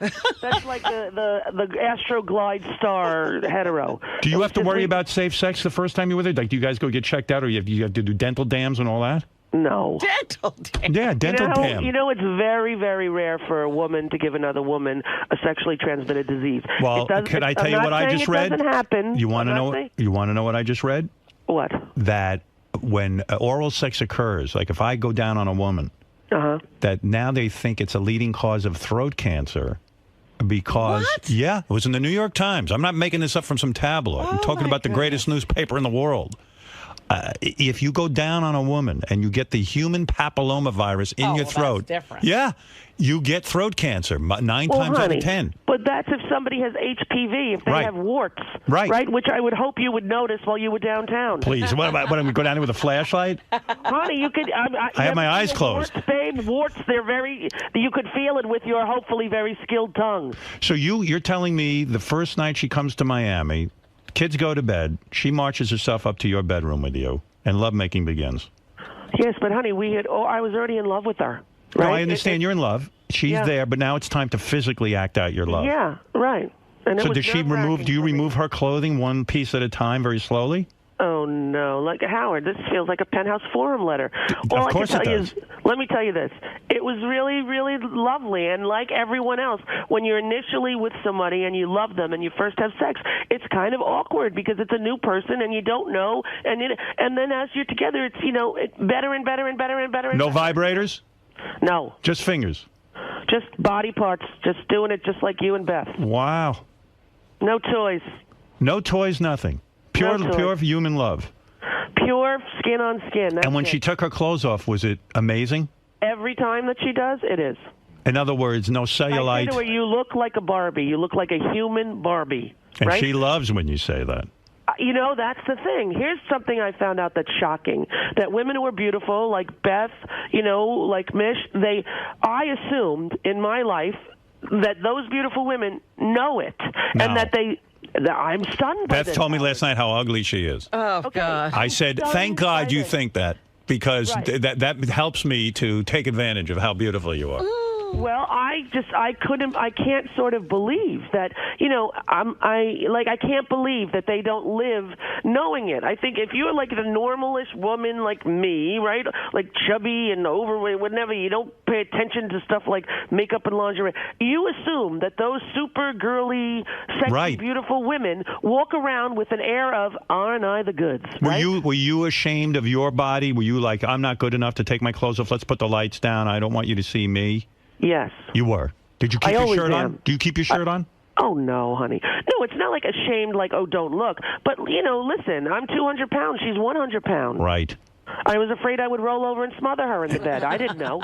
It was like, honey, be careful, because I don't know if you're used to be, but she's so... Do you suck in your stomach? Do you start to worry, like, hey, I'll try and look good here, and, like, I'll try to look thinner? Next time I'm there, I will actually show you my stomach, and the sucking in hardly even helps. Had she ever been with a large woman before? Yes. She had? Yes, she's been, she's had, she's not invested in it's not about looks for her, which obviously... Yeah, right? Same with Beth. Right, it's not about that. Do you do what I do? I walk to the bathroom backwards so that she can't see my ass. I'm not kidding. Yeah, I have cellulite. But wait a minute, you showed your ass on national TV. Yeah, that was but you won't show it... That was maybe the biggest mistake of my life. Well, we all know your ass, Howard. Even Beth said to me, like when I was 7, I saw that on TV. And I thought it was disgusting. Whatever, I don't know how old she was, but well, she had to be around there. That's gotta hurt. She goes, What's the age difference with you two? What's the age difference? Not much, 19 years. But 19? I look incredibly young. So I know you do. I've been around you. Yeah, it's hard. The pheromones are flying. Yeah, it doesn't look weird at all when she's with me because, listen. You're evenly matched. Beth's turning 40, and I'm 57. Yeah. Well, honestly, you do look pretty amazing, Howard. I got to tell you. Exactly. You always so do you. Fit. Well, honey, I could use to lose about 40 pounds, but do you think you'll lose 40 pounds now that you're with this new woman and she's so? Well, here's the thing. I actually have lost some weight already, and she's very interested in health, right? She eats healthy food. She works out, and she keeps saying to me, I want you to live. You need to live. Was she in the audience for the first show that you did at the Oprah thing? Of course, that's the greatest aphrodisiac. If she wasn't turned on before, when a woman sees... And all your glory. Well, even Beth says when she sees me working the radio controls, it turns her on. Well, it's funny because she came to the rehearsal, and we had a rehearsal on Sunday because we were going live yesterday. Right. So she, for the first time, sat and watched me sort of do what I do. And do you find yourself trying to make your job look more complicated in front of her so that she's even more impressed? Or that you have to tell people what to do? Like use start bossing some people around, or tell people like some television terms, like we got to sweep this quarter hour, please. I know about this. Do you find yourself doing that? I do that with Beth. I think I do it a little bit, but I will tell you this, that I am always bossy, so it wasn't like I was acting. You should have fired someone right on the spot. That would have gotten her. She would have been naked in your room within 2 seconds. With all the kids, that wouldn't have been good. But she was sitting with the kids, and so I didn't even realize that it was, it's the first time she sort of had seen me, like, in that work professional mode of being the boss. And so I was doing what I do. Like, we're not going to use the 2-shot. We're going to use the 1. Yeah. Please have the jib when the boys come out. With the Broadway boys. I was doing all that, but it was real, right? And then we go out to dinner, and she goes, it was amazingly exciting to watch you do. I'm like, to watch me at rehearsal in my sweatpants? She's like, honestly, honey, you don't know. I was like, oh, my God, you're going to have to come to work with me every day. Are you making love to her every day? Well, honey, it's pretty new. And I would say we have a very affectionate relationship. Do you ever make love with her back in your office at work? I have not, no, because there's many people here, and there's usually at least a child or two. Are you guys obnoxiously affectionate in front of the staff, or do you keep that under wraps? I don't think obnoxiously, but my children do say, like my 11-year-old boy, Mom, get a room, which is now his favorite line. So every night you're making love to this beautiful woman? I wouldn't say, every night, honey, I'm 49 and I'm tired. And when I did, the build-up to this show, we did 2 rehearsal shows every day because I couldn't get it right. I was, it's an hour show, right? The shortest I ever did when we were on tape, not live like we did last night, like we're going to be from now on. Right. I did an hour and 22. Wow. And I was like, what the hell is happening? Right. I couldn't get it to an hour.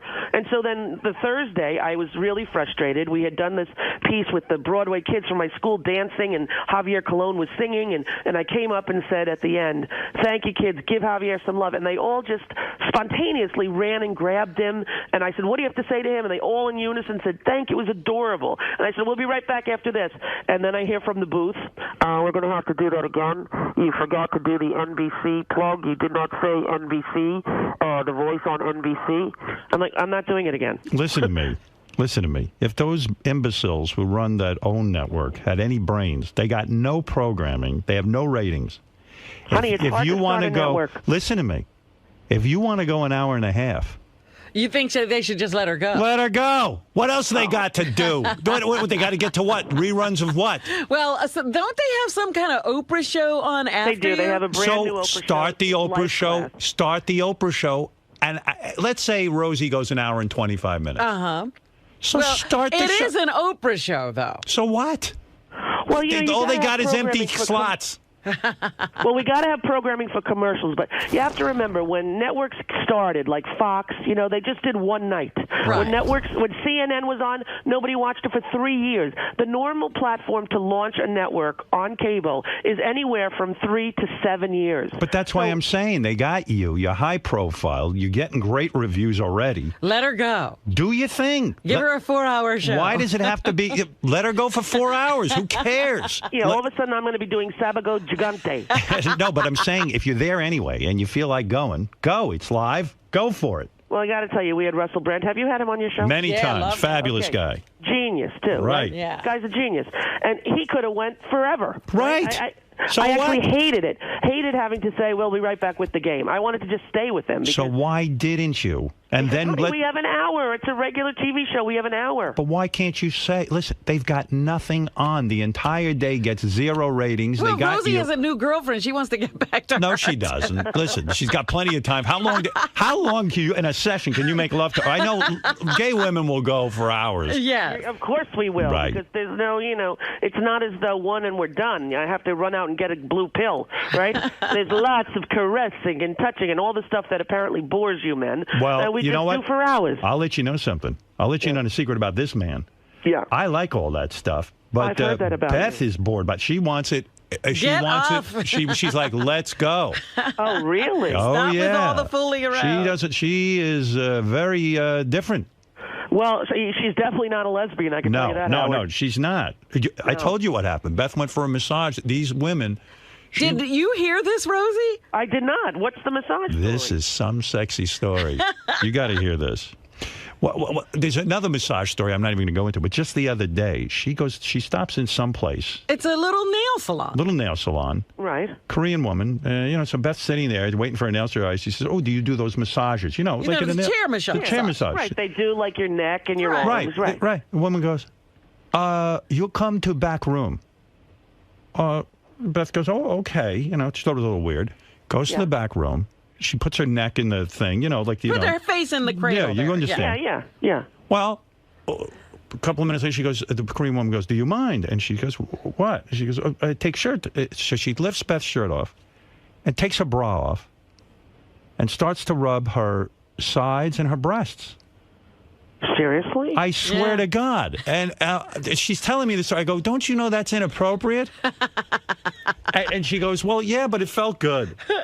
I said, okay, wait. Yeah. She went to get a mani-pedi, right, and she got a boob massage? Yeah. And then a guy walked back there, and she says it was nothing. I said, are you... What? I don't even... she's like little Annie Fanny. She's just like... Did you ever read Playboy Little Annie Fanny? No. Everywhere she went, people were taking her top off and doing things to her. Wow. And so what did Beth do? Was there a happy ending? That's what I said. I said, honey, did you get up and leave? She goes, no. She rubbed me and it felt good. And then she was done, and it was about 15 minutes, and that was it. Oh, so she didn't try to go downtown? No. But she did say she rubbed her thighs. Yeah, because she was wearing cutoffs. But they don't usually touch your thighs in a chair. I don't know what was going on. Thighs at a nail salon. Yeah, well, the kicker is... Beth may have said something in Korean. It sounded like massage. I think so, actually was like, can you do me almost right to the edge of glory? I don't know. Sounds to me like you're liking this whole Chicago setup. I can't even believe it because, I still think they could have done the show from New York. Well, we were going to do the show from New York, truthfully, but because the Oprah show was winding down, didn't end until May 25th, by the time that we had all of the studios to choose from, there were no studios that I wanted to work in. You know, I'm very spoiled. I was at 30 Rock for 6 years, right? Right. And then when I did The View, it was over on the west side. Literally, there were rats in the dressing room. Like, they would chew through things. It was really near the river, and it was not a good environment. I didn't want, like, one of those Unitel all the way on the west side. And so of the choices, we didn't have many. And then, you know, Oprah said, you know, if I can give you the jet, you could go back and forth. Now, initially, Howard, we weren't going to do this kind of show. I was going to do Oprah show, right? Well, thank God. Someone got a hold of Rosie. I heard the original description of the show. Right. It was some serious issues. This and that. I said, listen, 7 o'clock at night.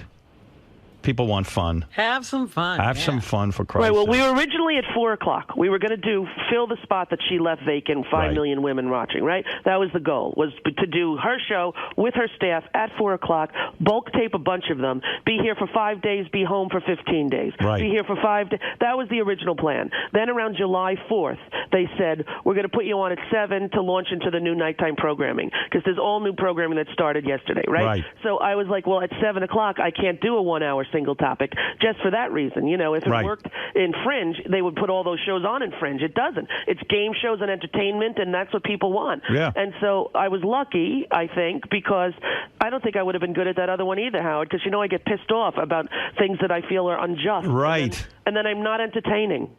I think some of that's entertaining. I do. I like when you're opinionated. I don't want you to go like sort of like, you know, I'm going to hold back here. I like when you let it go. No, I won't be holding back. And the Yentas who watch that stuff will love it. Believe me, I'm going to watch. Yeah? I would have watched last night, except Yeah, I caught the first part, and I was like, wow, Rosie's doing stand-up. This is great. Yeah, good for you. I'm happy for you. And believe me, it's good to see you back at work. I figured you'd go back.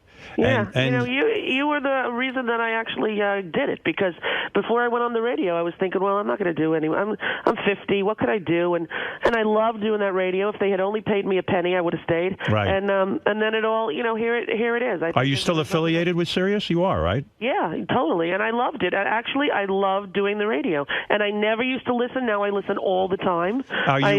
Are you broadcasting your nightly television show on Sirius, the audio portion? Yes, they are. Good. And Okay. I'm doing like twice a week answering questions for an hour, having call-ins about topics. So I'm still going to have a presence there on Stars. I would have much preferred to be on Howard 101. Yeah, well, me too, but that evidently wasn't in the cards. All right, listen, watch The Rosie Show, weekday nights at 7 on OWN. She's in a good place. You can see, if you see these pictures of this woman she's banging, you can see why she's in a good place. This one I approve of. Thank you, Howard. I thought so, actually. Second date, I thought, when Howard Stern gets a look at this one, he's going to be a happy man. Oh, my God. And, you know, I have to have her over in the summertime so she can wear a bikini. And she will, my friend. Oh, yes. And that is something, Proudly. even if you can't make it, send her over. Okay, I'll be there in a muumuu, and All she'll right. be in a bikini, all right? Good luck with the show. All right, thanks, We'll Howard. all Thanks tune for having me. in. And have you met her parents yet? Yes, I have. Already? Honey, we're gay women. Come on. We you- met the moves right family. along. We're getting wedding invitations printed. You'll be invited. Oh, are you getting married? I think it could be in the cards. It's legal in New York. Have you asked her? I think we've discussed it. Wow. Wow, this is moving fast. You know, Howard, come on. I'm 49 and I'm gay. Wow. Well, You know the old joke.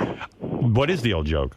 What does a lesbian bring on a second date? A U-Haul. What does a gay man bring on a second date? What second date? Good night. I'll be at the gay yuck hut for the next 2 weeks. But if she wants her own kids, you can't get started with that again. I see already. Listen, the two are living with Kelly. Yeah. You got the one with you. It's you're downsizing.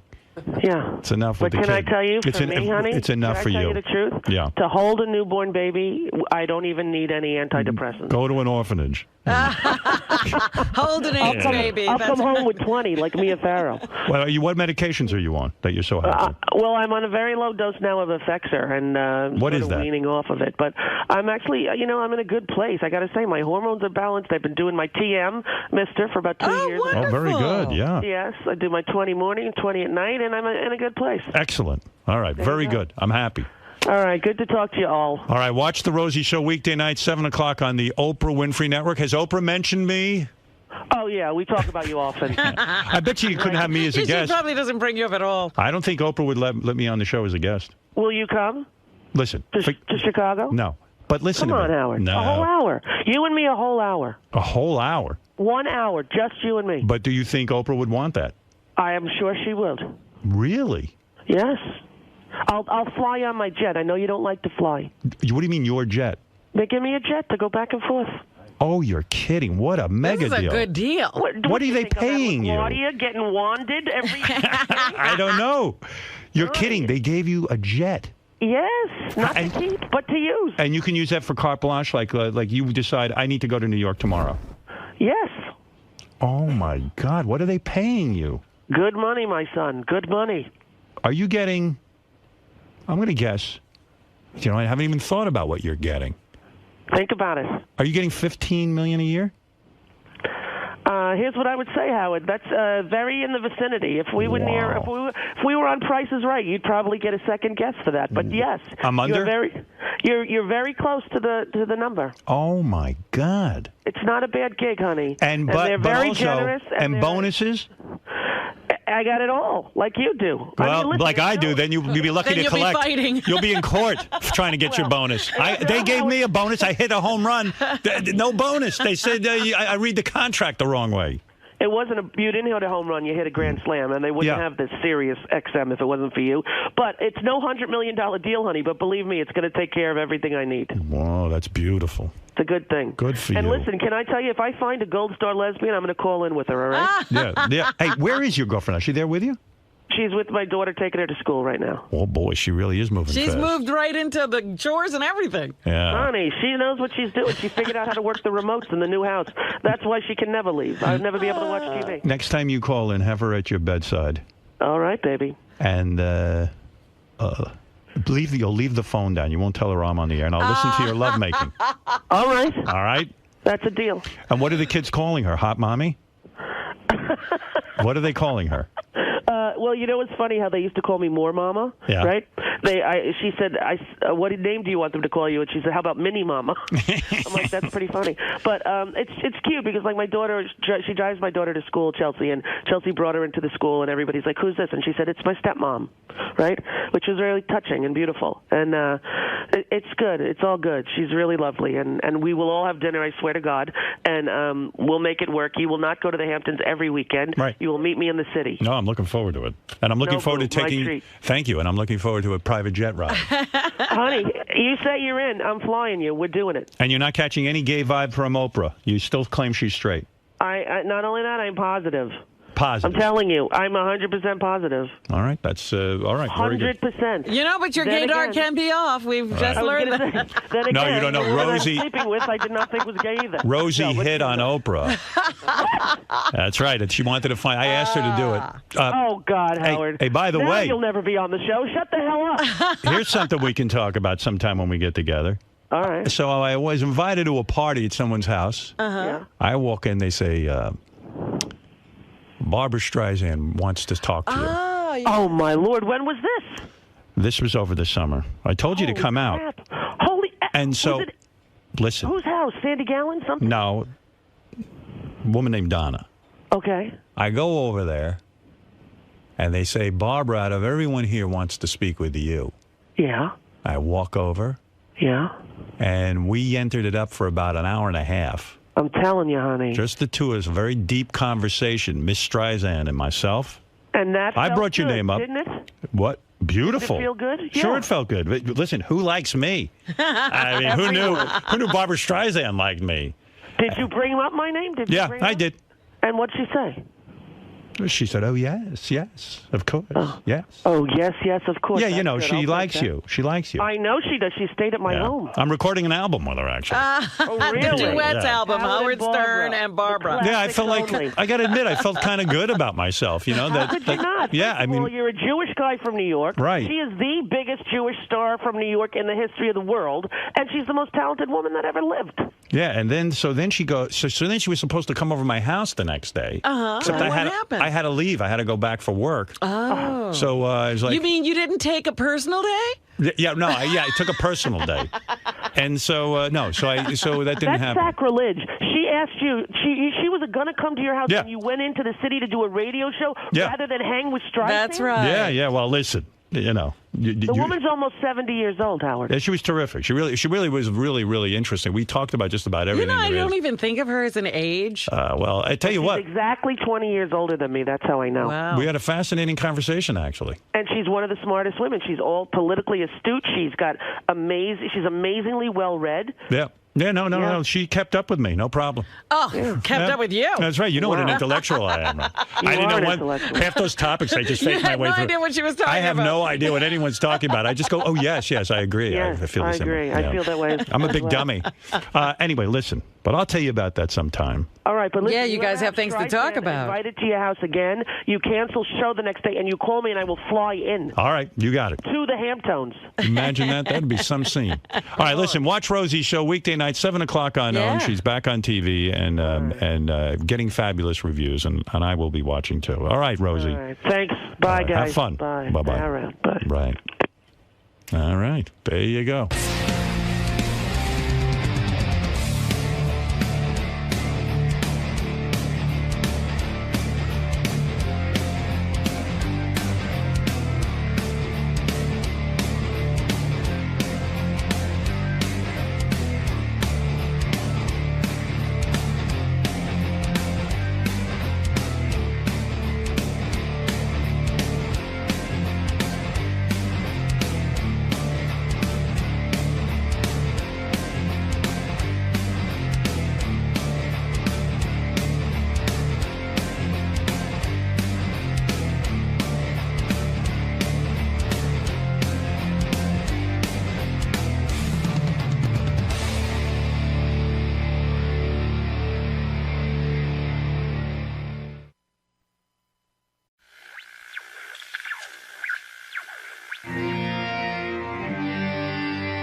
John Lieberman's here with the headlines from the Howard 100 newsroom. This guy works his ass off. If you're doing something wrong, he's going to find out. So just give yourself up right now. This guy's a hard-working, hard-hitting journalist. Yes, John. Scott the engineer has once again been approached by the Professional Bowlers Association to play in their upcoming World Series of Bowling tournament. Scott, sources say, is trying to drum up support around the Stern channels via emails to send him to compete again. You know what? What are these emails? Who's he sending them to? Did he send you an email? You know what? So about a month ago, Gary comes to me and he says, or Doug Goodstein came to me, actually, from Howard TV. And he said, hey, Scott's been asked to go bowl again, the PBA tour. I said, yeah. He goes, well, last year we covered it on Howard TV, and, what do you think? Do you want to do it again? Scott approached us. He'd be interested. I said, look, let me think about it. So I'm thinking about it. I go, from what I remember, I watch Howard TV. It wasn't that big. It wasn't that interesting to begin with. Scott stands there like a lummox and bowls, and he bowls okay. He didn't do great. He didn't do bad. He just was boring. It was fine for what it was. I wasn't sitting and pining away for Scott to go back on the PBA tour. Yeah, you haven't been thinking about it. Yeah, well, Scott's been thinking about it. Well, he had a great time. Right, he had a great time. And don't forget, he left here for like a week or two, and no one missed him. And that's problematic when you leave and nobody knows you're gone, because it makes it seem like you're not that valuable. So then, Scott. So I said to Doug Goodstein, I think we'll pass on it this time. I said, I don't see the merit in it. Right. Well, next I guess they told him no. And Scott's sort of having an inner tantrum. He writes me a direct email. Ah. And he goes, I don't know if you are aware of this, but the PBA has asked me to bowl demand again on for my services. on their tour.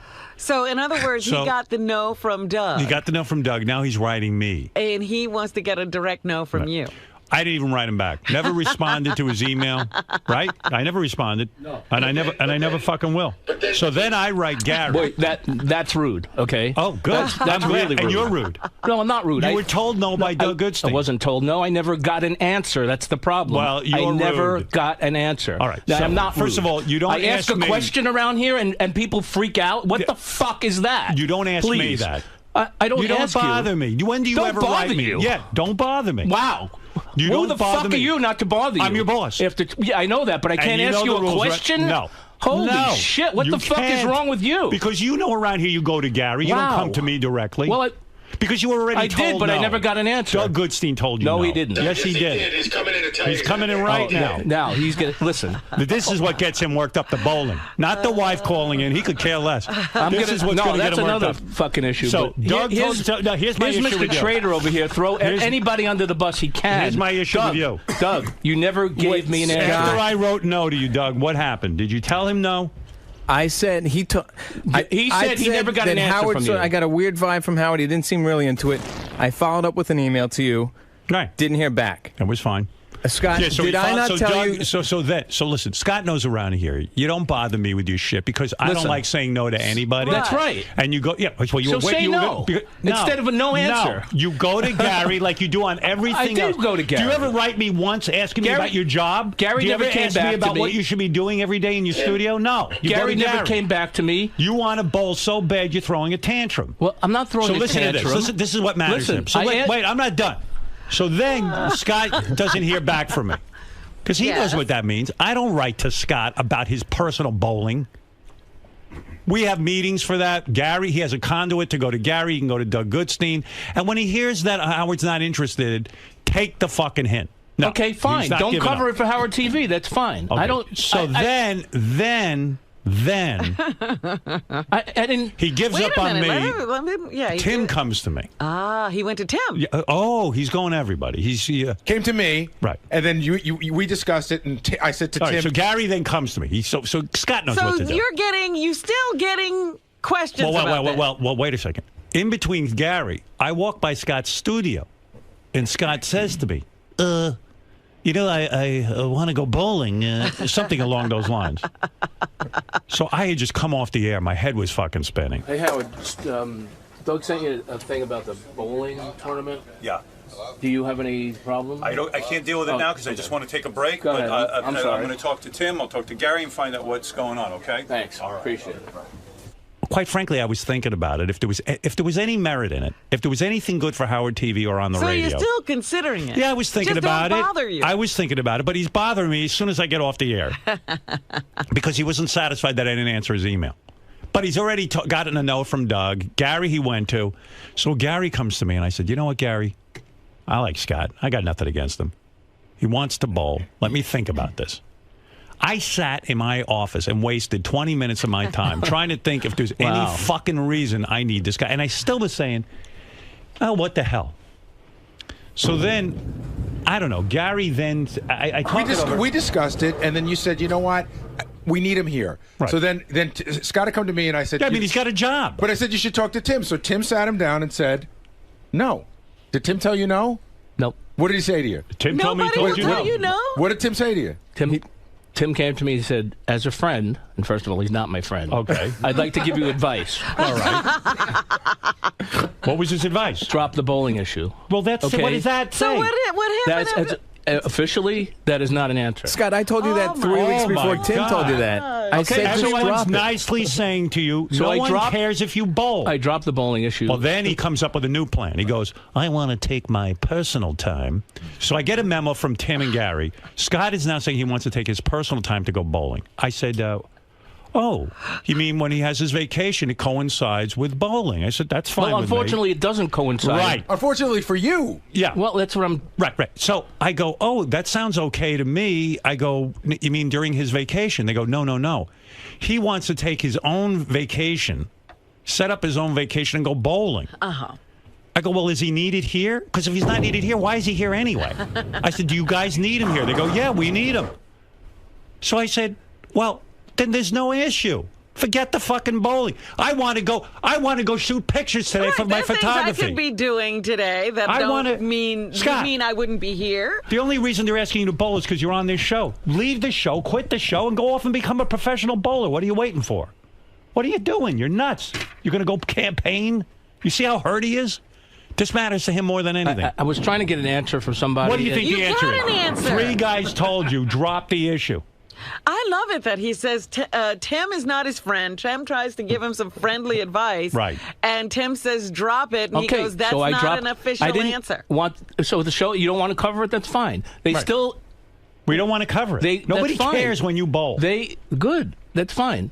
Unless you're bowling window to retard. Do you feel like you have an answer now? Or do you need me to sit down with you? Well, obviously you don't want me to go, so that's the answer. You gave me the answer.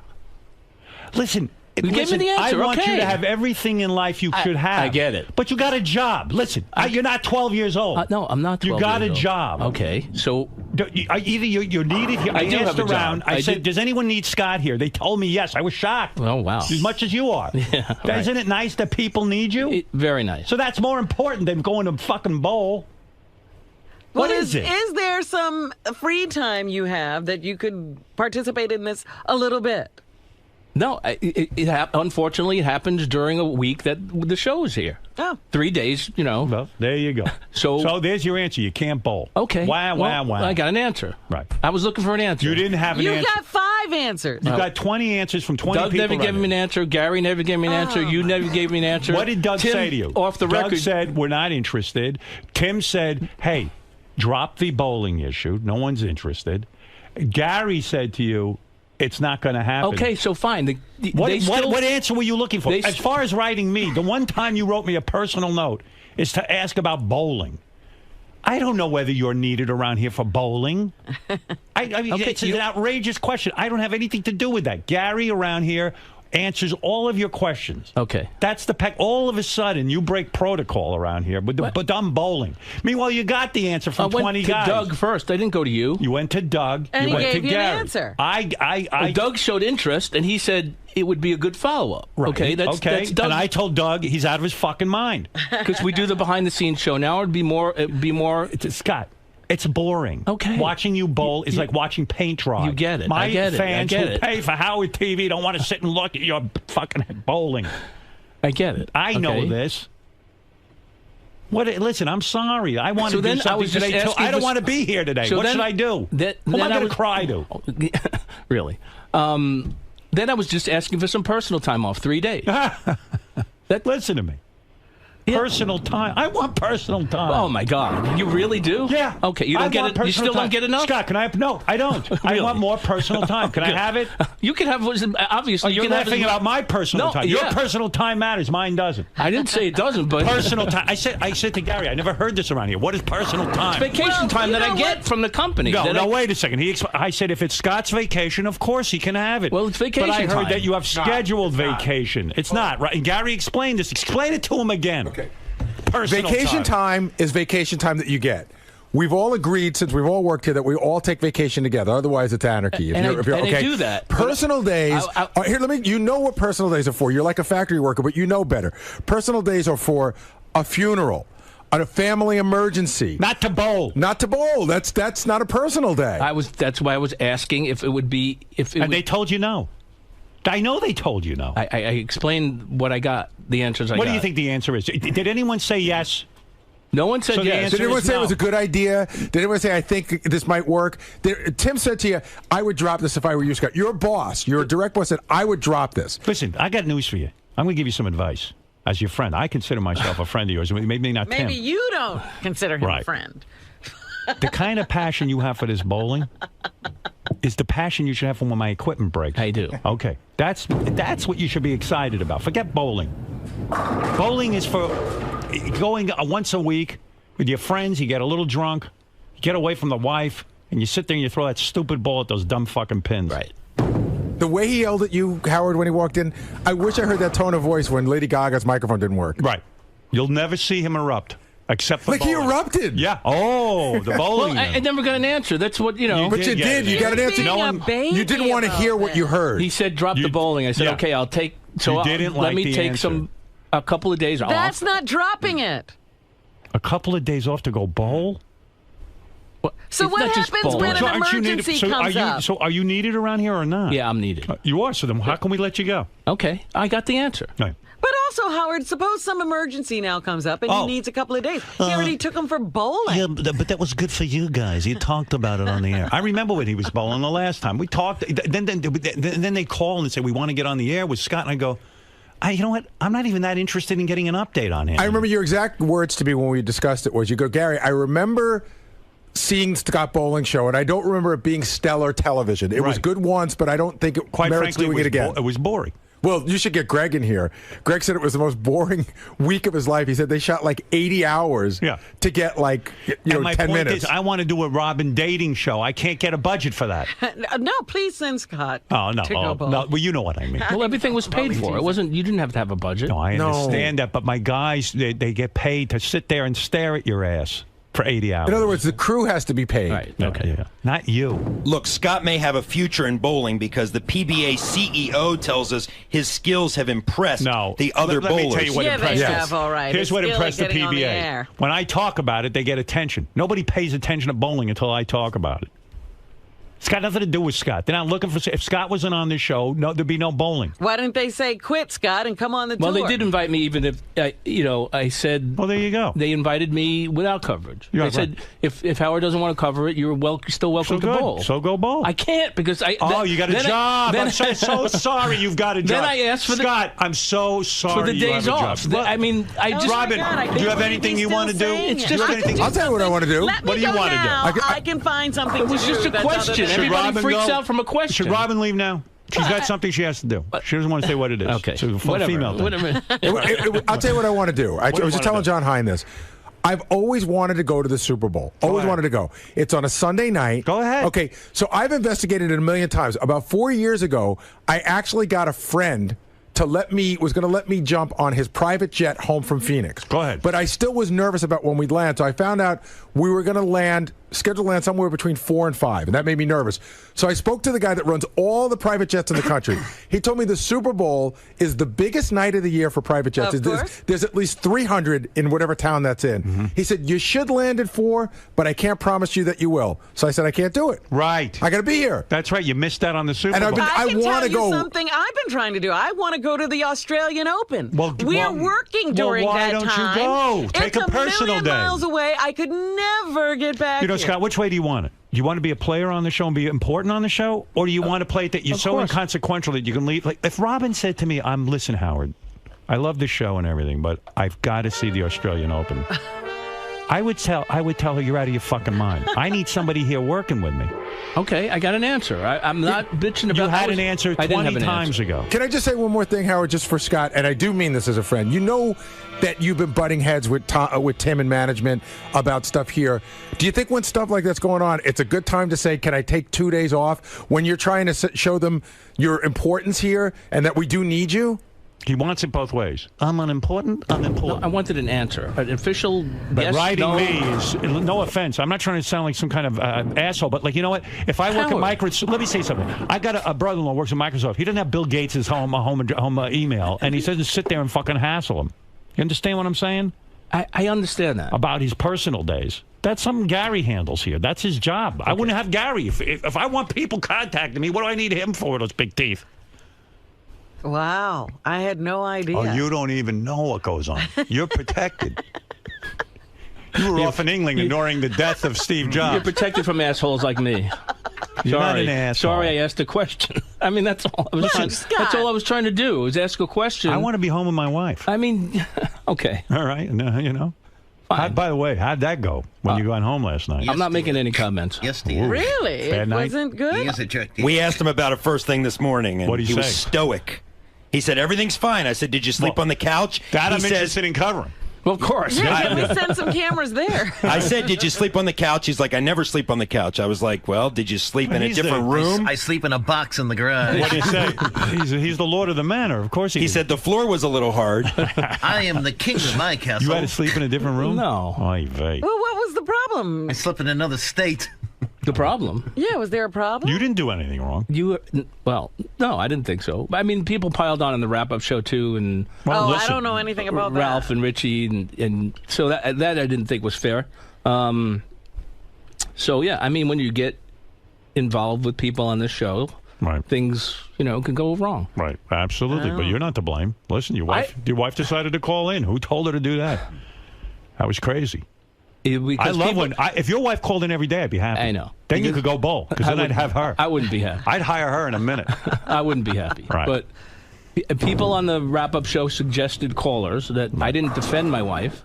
Oh, really? I thought that, Well, how are you supposed to defend her? She was doing fine on her own. That's what I said. She's a firecracker. That was my answer. She didn't need you to defend her. Well, I defended her when I thought she needed defending. When things got a little out of hand, I said, they accused her of wanting to leave early. I said, that was me. I had to leave early. It wasn't her. She didn't have anything to do with that. You're a beaten man. You can't bowl, and you got to go home and got to go to Vegas and bowl. Right. Please. Yeah. So she was mad at you, but why was she mad at you? Who knows?